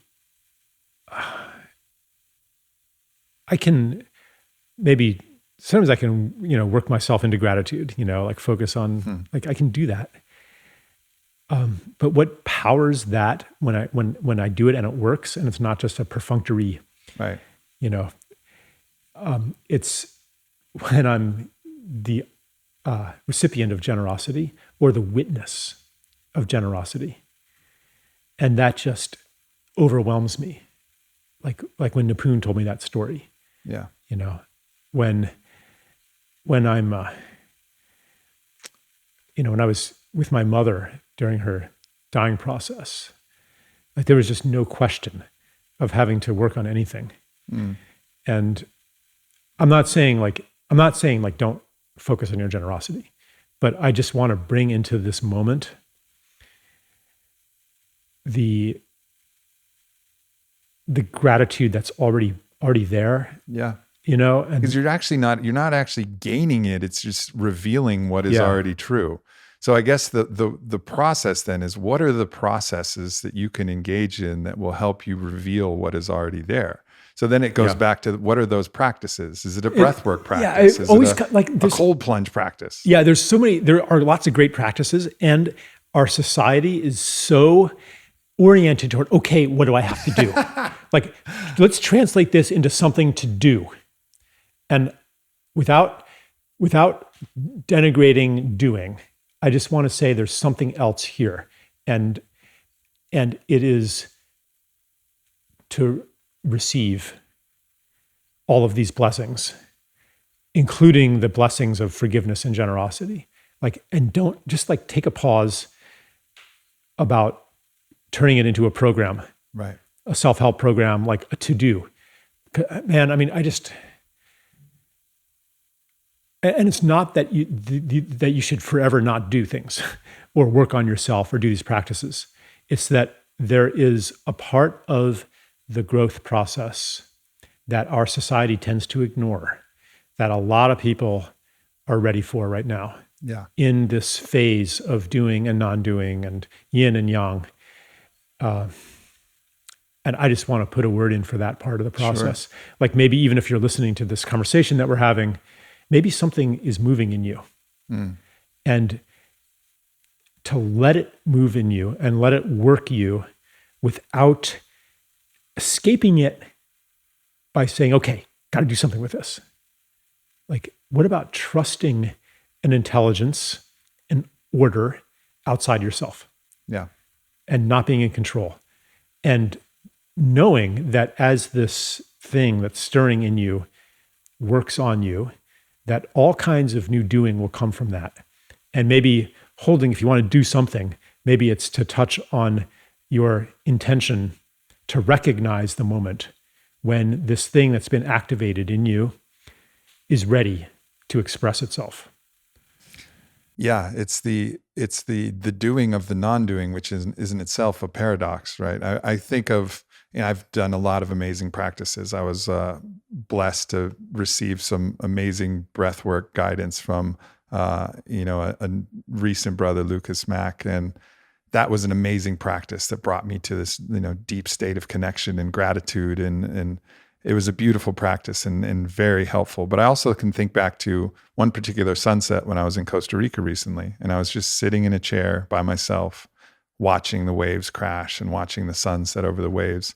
And that moment, by just sitting there, and there was a party going on and there was all kinds of things that I could have done, but it was that moment of not doing anything and just being still in that was so enriching and so valuable. And I just had this felt sense that if everybody could just sit here and not do anything and witness and let this sunset bathe them and let the water, become a part of them as the waves crash and really feel it, that's enough. Like, everything else would quiet down in that one moment, and so it's I think really it then goes back to the doing is only in the intention to be willing to receive. So that idea, like, I'm going to be willing to receive the plenum of the whole world and how glorious it actually is whenever that arises. It could be in a kiss with your partner, or a hug with your friend, or a conversation, or a sip of your water. Like, it doesn't matter. Like, that could be enough. And also, go for it. Like, do the breath work, go into ceremony, do these other things too. Like, it's that common, it's a yes and situation. Mm-hmm. Yeah. Yeah. And like everything I've said, probably a lot of it is coming from personally. I'm knowing that I need to actually spend some time not doing anything at all. Right. Without even making that into a to-do. Yeah. But trusting, like I had an experience like you were describing just a few days ago, where I was holding this live event, the first for a long time. And I was, after the first 4 hours of it, we had a break. I was like wiped out. And it was snowing in Boulder. I was just looking at the snowflakes. I was not planning the next session. I was not doing anything. I wasn't even looking at the snowflakes. And It was so replenishing for me. I was like, man, I need a lot more of that in my life. Yeah. After the last 10 years of frantic doing. Yeah. And and like learning how not to do it, because I'm sure I'm not alone in this. Like, instead of actually not doing anything, I will, watch a video or like do something to procrastinate not doing anything until I'm so exhausted. Like, that's the only time. I'm exaggerating a bit here, but maybe some people can relate. That's the only time where I actually don't do anything, is when I'm so exhausted that I, out of exhaustion, have to pause the tower building, or you get sick, or I get sick. right? Like, you're sick and you just literally, it's like the universe is like, stop. And you're not listening to the whispers like, hey, stop. Stop. And then it starts screaming. But Charles, there's this happening. The Amazon's burning, and Right. medical totalitarianism is coming, and yeah.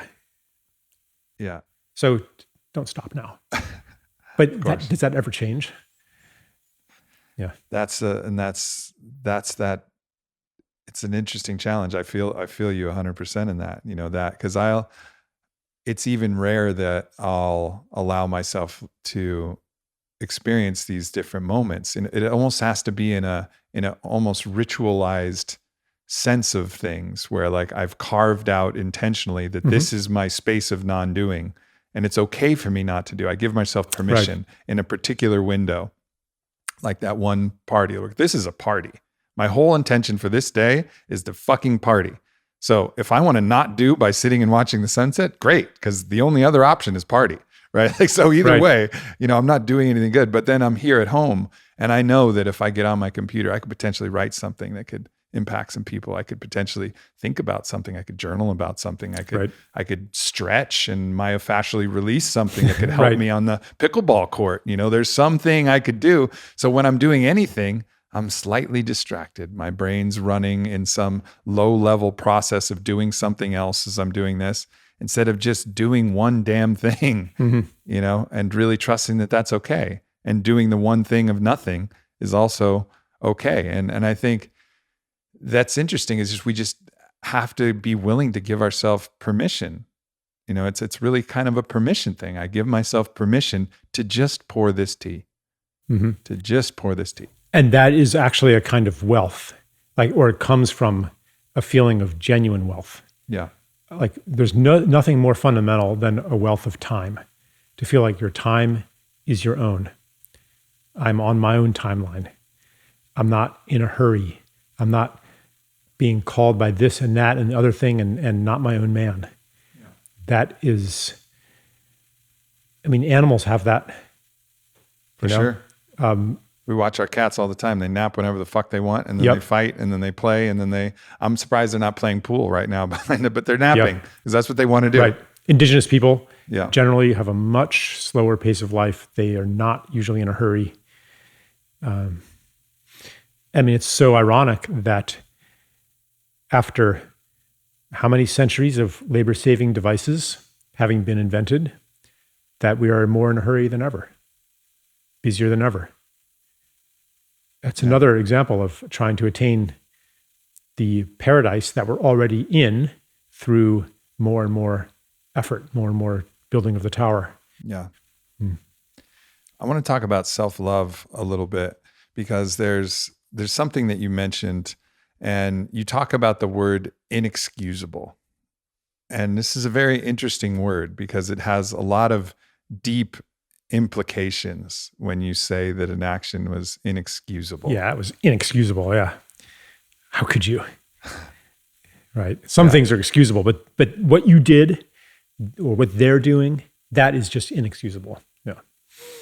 And so how does that idea, because that is something that we've kind of internalized, this idea that there's different levels of judgment. We're like creating ourselves as the adjudicator, which we do to ourselves, right? If other people can do something inexcusable, we can do something. Well, this is all a castigation of self projected onto other at a certain level. But this judgment is what denies us from really actually feeling self-love. And so how do we move beyond this this story that we're not good enough, we're good based upon this is a very deep question, and it's Right. really pervasive. And for me, recognizing how deep this judgment paradigm goes. Yeah. Right. So yeah, inexcusable, that's a form of rather extreme judgment. And any time that I'm in that kind of judgment, it means that there's something I'm not seeing. Because like another word for inexcusable, I mean, what that really means is inexplicable. I cannot understand how you could do that. If you had an excuse, like say, I don't know, say like you went and carjacked something and carjacked somebody's automobile, and beat them up and pushed them out the door and drove off with it. Like, well, that's inexcusable. Well, maybe if you were, desperately poor and had a history of abuse or whatever, maybe then I would understand. So when I say it's inexcusable, it means I can't understand it, I can't explain it, and you did that just because you were bad, because there's no excuse. So what I'm saying is that anytime I think that, it means that I don't understand where that's coming from. It means I'm missing some information. It means I'm not seeing something. Because if I saw everything and understood everything, then I would know that if I were in that person's shoes, in the totality of their circumstances, that I would very likely do as they did. I would understand. Therefore, I would forgive, because I would know that there's really nothing to forgive. Yeah. Yeah. I mean, if I put a gun to your head and made you do something atrocious, everyone would say, well, you weren't really responsible because there was a gun to your head. Well, what if the gun to your head takes the form of, shaming that happened in your childhood where the fear of parental rejection was used to make you do things that your child's soul didn't really want to do. I'm not talking about heinous acts here. I'm just talking about like the gradual programming to violate your heart. Mm-hmm. Like, I mean, how do I know when I judge somebody? Like, say I want to judge Donald Trump, for being a narcissist. Is that just because he's just bad? And I'm better. I'm made of better stuff. Because if I were president, I wouldn't have said that shit. I wouldn't have done that. Like, do I know that I am better than another human being? That's why I enjoy hanging out with ex-addicts and ex-criminals. When they've really gone there, they know that they're not better than any other man. They know that. Mm-hmm. And what a relief, because that is truth, to be in truth with somebody. So judgment it's not something like the new enemy to fight in yourself, because that's self-judgment. So then you can ask, whoa, okay, I'm in judgment of these people. Where does that come from? What hurts in me? Why do I want to set myself up as better than them? It obviously comes from self-rejection. And if you have total self-acceptance, then there's no psychological motive to set yourself up as superior to those who are not woke, those who are not conscious, those who have low vibrations, those who don't get it, the sheeple, the COVID-idiots, the conspiracy theorists, like whatever epithet you have for those who are worse than you. Like, you are not seeing the truth and therefore have no way of being an agent of healing. Right. That it's the gateway to real compassion. And it doesn't preclude the real world utilization of some kind of criminal justice system, right? But I think the model upon which it's built is missing this aspect of the compassion of, pretty much everyone is doing their best given the circumstances that they are. And if they're not, there's some delusion that's acting upon them, some myth of separation that allows you to perpetrate violence upon the other person. There's some story that they're a part of there's a reason, there's a causal reason behind it. So instead of this, redemptive violence is another way to put it, through justice or whatever as the punishment, there's another way to look from compassion and say, okay, there needs to be a timeout here. And maybe this timeout needs to last as long as, you're going to continue to hurt other people, which certainly can't be allowed. But like, we need to rally compassionately through that. And instead of this retributive, redemptive violence, system, like, how do we actually rehabilitate? And we've seen this in some of the Nordic countries, how effective this actually is in recidivism, how effective it actually is to rally and try and support them, putting art in the prisons, allowing them to contribute, allowing them to actually start to heal in a different way than this other model. But that judgment model is so pervasive in our culture, internalized. And it seems like in this more beautiful world, it's that interesting balance of, we still have transitionary points where there still needs to be, we're sick in a lot of ways. And so we need to protect certain things. We talked about it yesterday in Rwanda genocide. That was a reasonable time for intervention, where some intervention was needed because people were being absolutely, decimated by another people in power, and like providing some sense of force in that situation was necessary. But the force can still be carried out with a deeper understanding, a compassionate understanding of, like, I still see myself in you some way. If I look deep enough in me, I am everything too. And in your situation, I very well might be doing the same thing. So while I need to stop you, and maybe that force even includes death, but I must do that, I do it with a deep compassion and a deep sorrow that this is the action that must be taken at this point. Yeah. We don't have a criminal justice system right now. We have a criminal punishment system. And it's like you were saying, and like the Rwanda example, sometimes intervention of force is necessary to protect people. It might be necessary to lock somebody in prison so they don't harm people.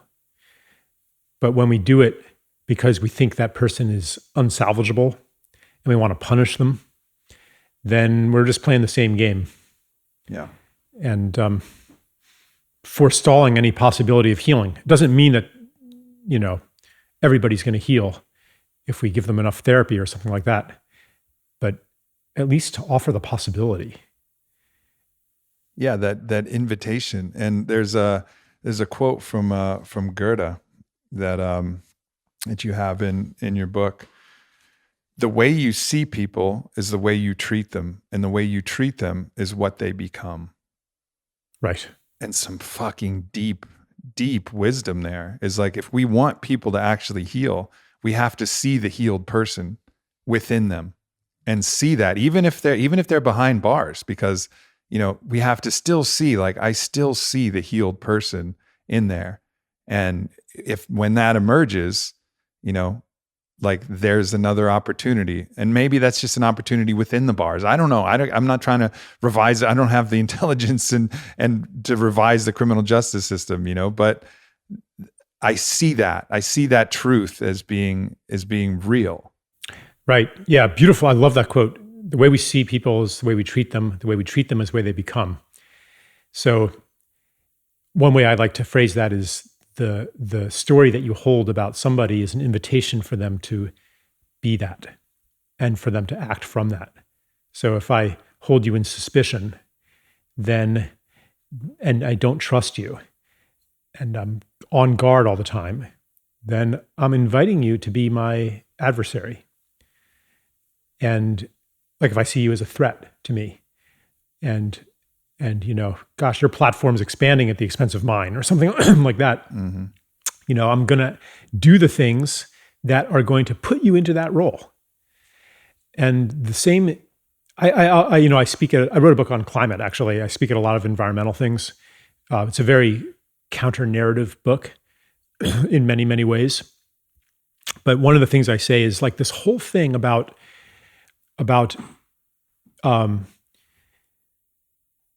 using the threat of,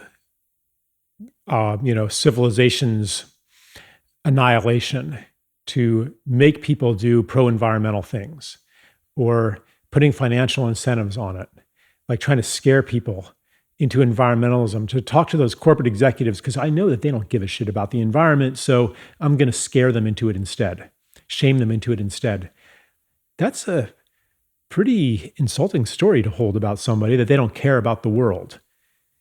Like, what if we came to them and said, I know that you care deeply about this world, and I know that you are in an economic corporate setting where your care has to struggle against the bottom line. Let's change that together. Let's change the regulatory system or the economic system so that your care does not have to struggle against the bottom line anymore. Like, because I know who you are. And I know that until that regulatory system changes, that if you want to listen to your heart, you're going to have to do some brave things. You're going to have to make some choices that look like they're against the bottom line. You're going to have to be audacious. And I'm with you, brother. And risk your potential termination for that. Yeah, you might get fired. Yeah. And I'm with you, brother. And I know who you are. Like, if you hold somebody in that knowledge, man, like when I'm held in that, I have courage. Like, my courage is not my own. My courage is how I am held by people who are close to me. Yeah. So this like invitation into a story but you have to actually see that. If you're like, the ExxonMobil executive, and I go into it with, okay, I'm going to manipulate this dude by saying these pretty things about him, even though I'm not really seeing it right now. What I'm seeing is a corporate asshole. Like, if I go into it with that, it's going to be fake. It's not going to work. So I have to actually see it. And to see it, I have to look for it. To look for it, I have to know it exists. And that's where the story comes in. The story of our civilization, the story of the world. To see it, you have to look for it. To look for it, you have to know it exists. And we have an ideology that says people do bad things because they're bad people. We have an ideology where the world is full of ruthless, self-interest maximizing competitors. We have an economic system that makes that true in our experience. There's a lot of cards stacked against us to actually look for the divinity in each other. And yeah, part of my role here is to change that story. And also continually pointing to the root cause. I was talking to, Harry Grammer, who's, on the forefront of the fight for racial equality and, criminal justice, and supporting people who are, you've been paroled and are out, transitioning out of the criminal justice system. And he's deeply invested in it. And he described racism as just an extreme form of otherness. And all of these things, sexism, classism, racism, war, it's an extreme form of otherness. And so if you really get to the root cause, back again to that myth of separation, that feeling that I am separate from other, like really get through that and say, all of this is based on a story that's not true. And this story is not true. And I'm going to help you see it because I see that story. I see that truth in you. It just changes the way. And I think it gives the invitation for genuine healing, not just the actions that appear to be in alignment with what you want to show that I'm good. It actually can create the inherent goodness. Yeah. And it's so close. Like, the healing can happen so fast. Yeah. Rwanda is such a good example. When the intervention happened, there was For people who don't know, just describe briefly what happened in Rwanda. Well, there was a gigantic genocide there in, the early 90s, where the Hutus basically slaughtered millions of Tutsis with machetes. And if you were a Hutu man and you didn't join the gang and start cutting cutting whole families down, then you would get slaughtered because you weren't, on our side. And it only stopped when there was an armed intervention. And then afterwards, some people went to prison and stuff, but the Tutsis didn't then rise up and slaughter all the Hutus. They understood that it has to stop. And so they had these truth and reconciliation circles where the perpetrator would be there and the victim would describe what it was like to watch her entire family get slaughtered before her eyes. And she would tell her story. A lot of times, the victim just wants the story to be heard and wants the perpetrator to really know what it was like. And if you don't get that, then maybe you want punishment and you want vengeance. But those are substitutes for the closure of that story. So anyway, there was, it's by no means perfect, but 20, 30 years later, that society, at least it's not in, a continued bloodbath. Yeah. Yeah, there's so much hope there. There's an organization called Seeds of Peace. Are you familiar with what they do? They take Israeli youth and Palestinian youth who are, have a lot of vitriol towards each other, and they bring them together in a kind of a neutral place, and they lead them through this, just the humanization of community, of this process of hearing about their family and what they eat and what it's like at the kitchen table, and sharing these stories. And they come as enemies.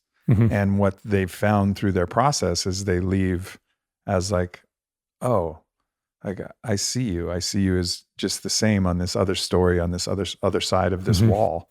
Right. And it's a beautiful example of what's possible there. And I think that's why when we hear the story of, the Allies playing soccer with the Axis, on that one Christmas day where the soccer ball started in World War I. World War I, right? Yeah. It was like, fuck, it's Christmas. We're going to play soccer. And then they're just playing soccer with each other. And they realize, shit, man, we're just fucking 20-year-olds who are just slaughtering each other in the most heinous ways, but we could just play soccer. It just points to the absurdity of these things that can be perpetrated when the otherness has just taken hold. Yeah. Yeah, you were saying, talking about racism, sexism, like all of these are forms of dehumanization.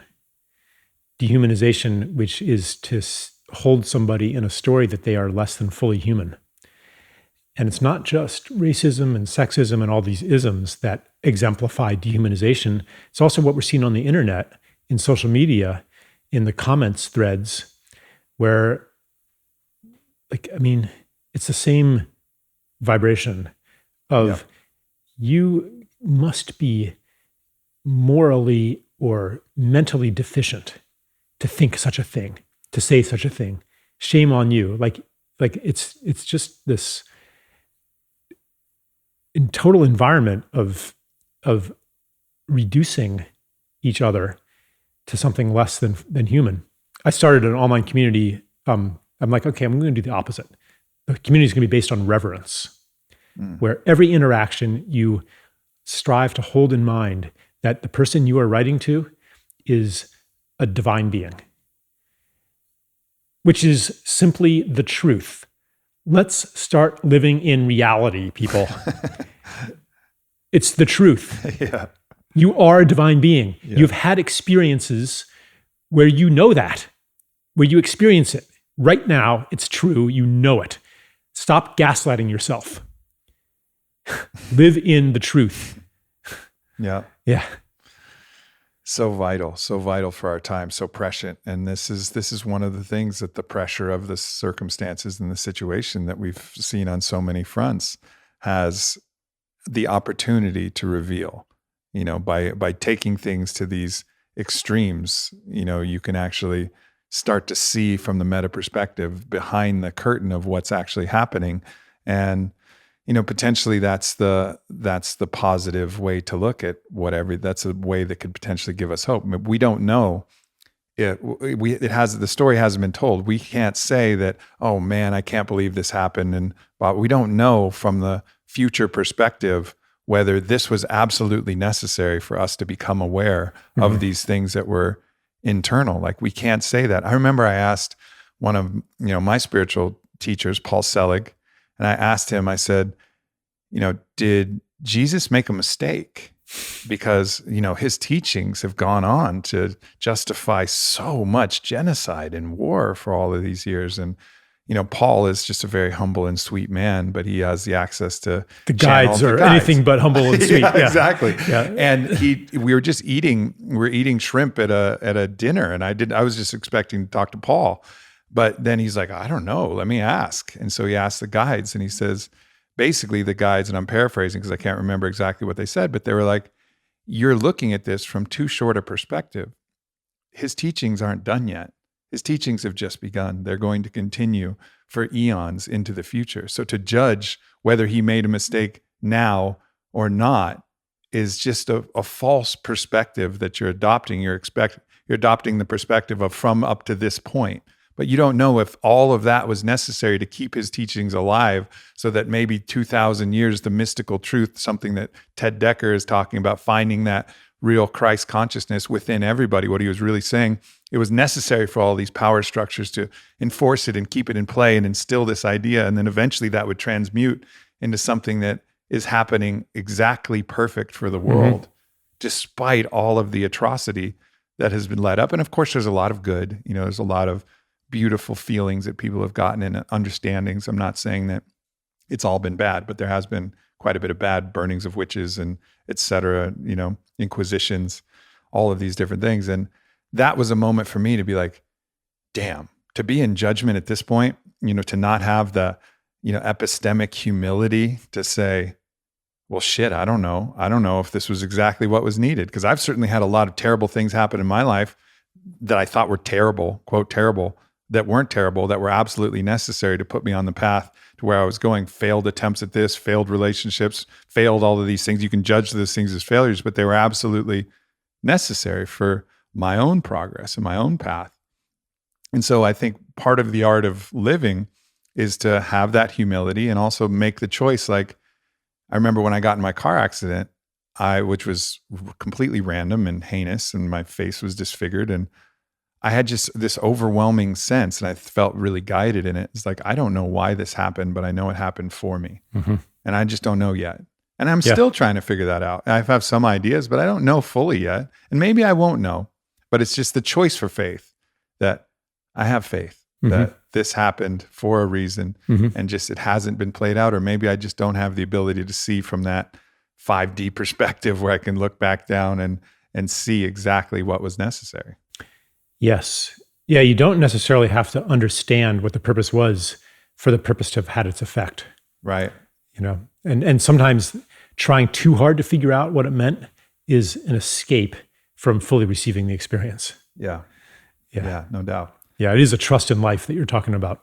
It's a choice for faith. It's like, that's if I could have a superpower like that, having faith as a superpower where you really believe that, I mean, it would buffer so much, faith in my interbeing, faith in the stories, faith in myself, faith in the cosmic interweaving, instead of these serendipitous moments being like, oh wow, I can't believe it. I can't believe that we synchronistically came together, but having faith, like, of course we did. Of course we did. Yeah.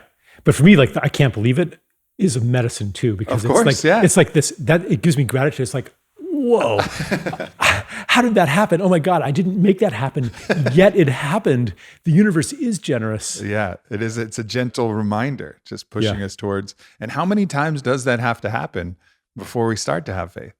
That's the question. Like, how many times do we have to prove it to ourselves that these fundamental truisms are actually true? Right. Well, maybe that was just coincidence, Let me do it another 100 times. Please tell me again. Yeah. Let me pull another oracle card that is exactly giving me exactly the information that I need randomly. Right. Let me pull that for the 500th time before I actually believe that something's going on here, besides the Forer effect or the Barnum effect, where I'm believing that it is blah, blah, blah. Right. Wish fulfillment. Exactly. Right. Yeah. And so many times I'll be brought to tears, and the tears are, for me, it's this cleansing of an old story. It's a cleansing of an old story and the revelation of a new story. And it's almost like I have to cry the death of that old story, or at least some partial version of that that's dying in those moments as gratitude emerges. And I remember, oh yeah, God is everywhere and in everything. God's a challenging word, but whatever. Source is everywhere and in everything. The unseen allies are everywhere and in everything. And the tears come because I forget, and I think that's part of the human condition, is how many times must we remember before we really remember? I've lost count. Me too. Well, I don't know if you're up for this, but there's a story that you tell, and it's kind of a long story, but it's at the end of the More Beautiful World. And I don't know if you're comfortable, telling that story, but I think as a way to kind of bring this to fruition, it is it brings me to tears every time I read it and every time I see it. So at this point, we could potentially read that. I could read it, you could read it, or we could just encourage people to, get the book and read that story for themselves, because it's an unbelievably powerful idea, a retelling in which the objective truth is not important, but the feeling of the truth of it is really important. Yeah. I have mixed feelings. I put it at the end of the book for a reason. I hear you. I fucking hear you. And that's why I wanted to ask humbly and see what and it also does stand on its own. Yeah. Yeah. And I think it is like, without seeming immodest, I would like to say that it is a medicine story. Like it's profoundly, in fact, impactful. So I don't want to deny people the medicine or say, well, you have to buy the book, and otherwise you won't get that. So I think I would be willing to read it. All right. Yeah. Well, I could just tell it, but I always leave some parts out if I just tell it. It's so beautifully told. Let's take a bathroom break and maybe come back and read the story to bring this thing to a close. All right, let's do it. All right, beautiful. All right, after a rather emotional pee break, let's carry on with this story, brother. Yeah. So I'm not sure if I'd quite call it a myth. I would call it an allegory. But it and when you listen to it, don't worry about it, whether it's literally true. Just take it in for what it is. Yeah. This book, The More Beautiful World Our Hearts Know Is Possible. So I invite everybody to, if you're listening, just clear the space to receive it. If you're doing other stuff, and you want to continue doing the other stuff, just hit pause and come back to it when you can really just receive it. All right. So, a gathering of the tribe. Once upon a time, a great tribe of people lived in a world far away from ours. Whether far away in space or in time, or even outside of time, we do not know. They lived in a state of enchantment and joy that few of us today dare to believe could exist, except in those exceptional peak experiences where we glimpse the true potential of life and mind. One day, the elders of the tribe called a meeting. They gathered around, and one of them spoke very solemnly. "My friends," she said, "there is a world that needs our help. It is called Earth, and its fate hangs in the balance. Its humans have reached a critical point in their collective birthing, the same point our own planet was at 1 million years ago. And they will be stillborn without our help. Who would like to volunteer for a mission to this time and place and render service to humanity?" "Tell us more about the mission," they asked. "It is no small thing. Our shaman will put you into a deep, deep trance, so complete that you will forget who you are. You will live a human life, and in the beginning, you will completely forget your origins. You will forget even our language and your own true name. You will be separated from the wonder and beauty of our world, and from the love that bathes us all. You will miss it deeply, yet you will be unable to name what you are missing. You will remember the love and beauty that we know to be normal only as a longing in your heart.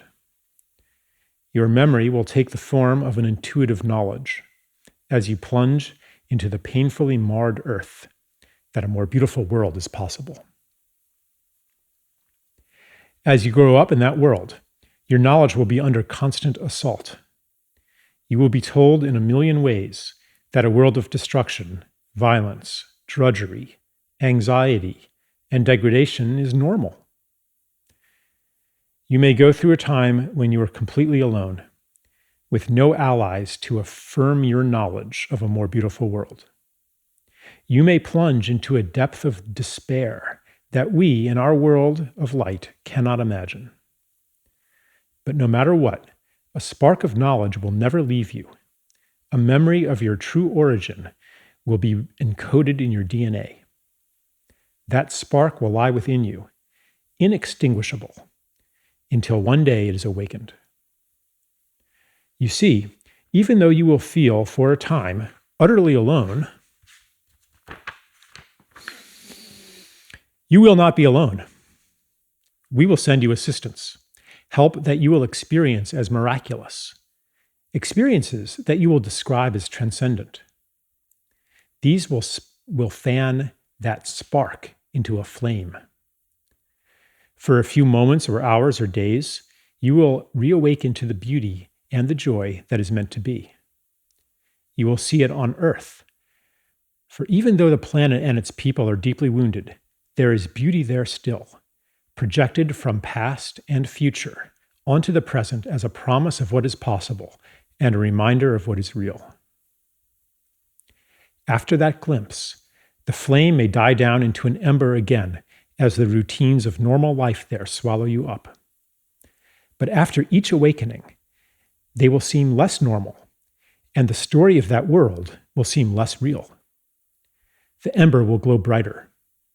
When enough embers do that, they will all burst into flame together and sustain each other. Because remember, you will not be there alone. As you begin to awaken to your mission, you will meet others of our tribe.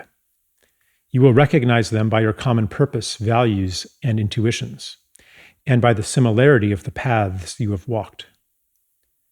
As the condition of the planet Earth reaches crisis proportions, your paths will cross more and more. The time of loneliness, the time of thinking you might be crazy, will be over. You will find the people of your tribe all over the earth and become aware of them through the long-distance communication technologies used on that planet. But the real shift, the real quickening, will happen in face-to-face gatherings in special places. When many of you gather together, you will launch a new stage on your journey, a journey that, I assure you, will end where it begins right now. Then, the mission that lay unconscious within you will flower into consciousness. Your intuitive rebellion against the world presented to you as normal will become an explicit quest to create a more beautiful one. A woman said, "Tell me more about the time of loneliness, that we might prepare for it." The elder said, "In the time of loneliness, you will always be seeking to reassure yourself that you are not crazy. You will do that by telling people all about what is wrong with the world, and you will feel a sense of betrayal when they don't listen to you. You might hunger for stories of wrongness, atrocity, and ecological destruction, all of which confirm the validity of your intuition that a more beautiful world exists. But after you have fully received the help we will send you, and the quickening of your gatherings, you will no longer need to do that, because you will know. Your energy will thereafter turn toward actively creating that more beautiful world." A tribeswoman asked, "How do you know this will work? Are you sure our shaman's powers are great enough to send us on such a journey?" The elder replied, "I know it will work because he has done it many times before. Many have already been sent to Earth to live human lives and to lay the groundwork for the mission you will undertake now. He's been practicing. The only difference now is that many of you will venture there at once. What is new in the time you will live in is that you will gather in critical mass and will each awaken the other to your mission. The heat you will generate will kindle the same spark that lies in every human being. For in truth, each one is from a tribe like ours.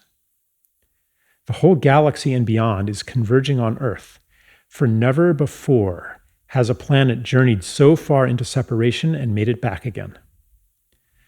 Those of you who go will be part of a new step in cosmic evolution."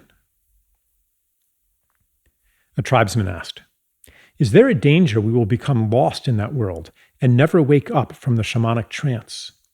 Is there a danger that the despair, the cynicism, the pain of separation will be so great that it will extinguish the spark of hope, the spark of our true selves in origin, and that we will be separated from our beloved ones forever?"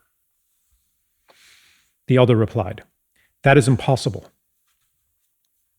The more deeply you get lost, the more powerful the help we will send you. You might experience it at the time as a collapse of your personal world, the loss of everything important to you. Later, you will recognize the gift within it. We will never abandon you. Another man asked, is it possible that our mission will fail and that this planet Earth will perish? The elder replied, I will answer your question with a paradox. It is impossible that your mission will fail. Yet, its success hangs on your own actions. The fate of the world is in your hands. The key to this paradox lies within you, in the feeling you carry that each of your actions, even your personal secret struggles, has cosmic significance.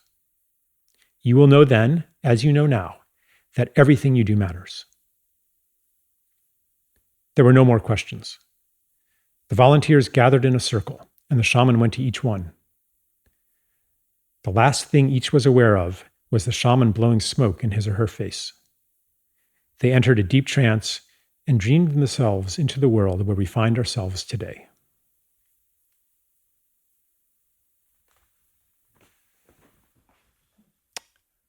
Here we are. Yeah. Here we are. Here we are. That paradox is an invitation to not worry so much about the world at large, but worry about what we can all do in our own world, the ocean contained in the drop that we are. And therein lies great freedom to say, all right, I can do this because this is about me, and just trust the rest.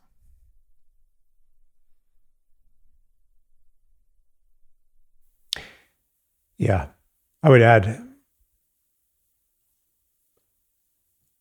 I would speak to your knowledge, you and everyone, that this shamanic technology that has placed you here has placed you at exactly the right spot for you to do your work. And to simply recognize in each moment what is yours to do. And know that that is enough. Oh. All right. You've shared a lot from your book, The More Beautiful World Our Hearts Know Is Possible. There's amazing articles that you have available on your website. URL for the website? CharlesEisenstein.org. CharlesEisenstein.org. And also, so people know that you don't do this all with some financial, like you're not getting paid for this podcast or a lot of the speeches you do or the things. Oh man, I can't believe I'm here. I got honey dicks. But there's a donate button there, and you're counting on, reciprocity itself. Yeah, it's not that I don't like money or don't want money. It's more like I mean, it's normal to, people don't pay for blogs usually. Online courses I have also, ordinarily people expect to pay for those, but it's like, for me, like, sometimes I'll see like some amazing thing online, and then there's like the premium content and you have to pay for that, or like there's some paywall. And I just feel like this sense of dismay. I'm like, oh man, all those beautiful words. And in the end, they're in it for the money. And I know that that's a judgment, and I'm sure that there's mixed motives, but I feel like a letdown. And when I really look into myself, I'm like, do I want to play that game of, I'm going to keep it unless you give me money, I'm going to withhold it? I'm like, no, I don't want to do that. So I do things by gift, which means that people decide how much they want to pay. Could be zero, could be, a lot. And yeah, so that's pretty much how I continue doing my work, is people, they donate, they give me monthly support or whatever. And yeah, that kind of, tells me that this is the work for me to do. And if the support dries up, then I take that as a signal that maybe I should do something else.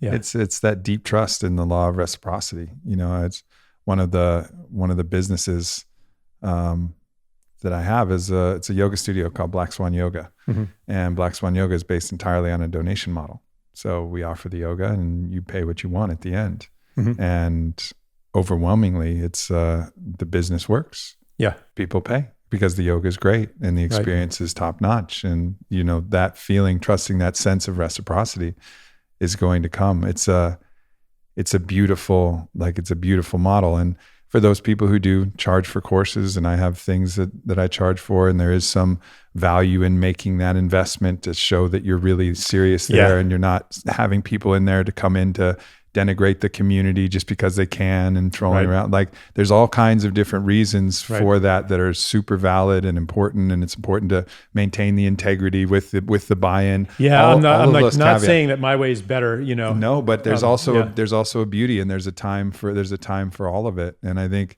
the world we're in is a world in which we need to open source as much healing as possible. And sometimes that requires buy-in for certain sections in certain ways and also a way that the people who are doing that can accumulate, enough resources for them to continue to produce it and support the teams. And there's all of those different things, but the more that we can get to that place, as a collective, the better off we'll be, because the law of reciprocity will hold. It will hold given enough time and a big enough sample. And I applaud you for trusting that. Mm-hmm. Yeah, I mean, it's more or less worked, although, definitely some bumps in the road. Yeah. Learning curve. Yeah. Well, it appears that it might be working better than ever these days than right now. Yeah. Well, yeah. Thank you for having me on your show. Thank you for coming. Really appreciate your, there's like a kind of a generosity in your conversation style that I really appreciate. Thank you, brother. Yeah. Thank you, brother. Like you have like really intelligent, insightful things to say, but you don't like feel the need to stake out any territory.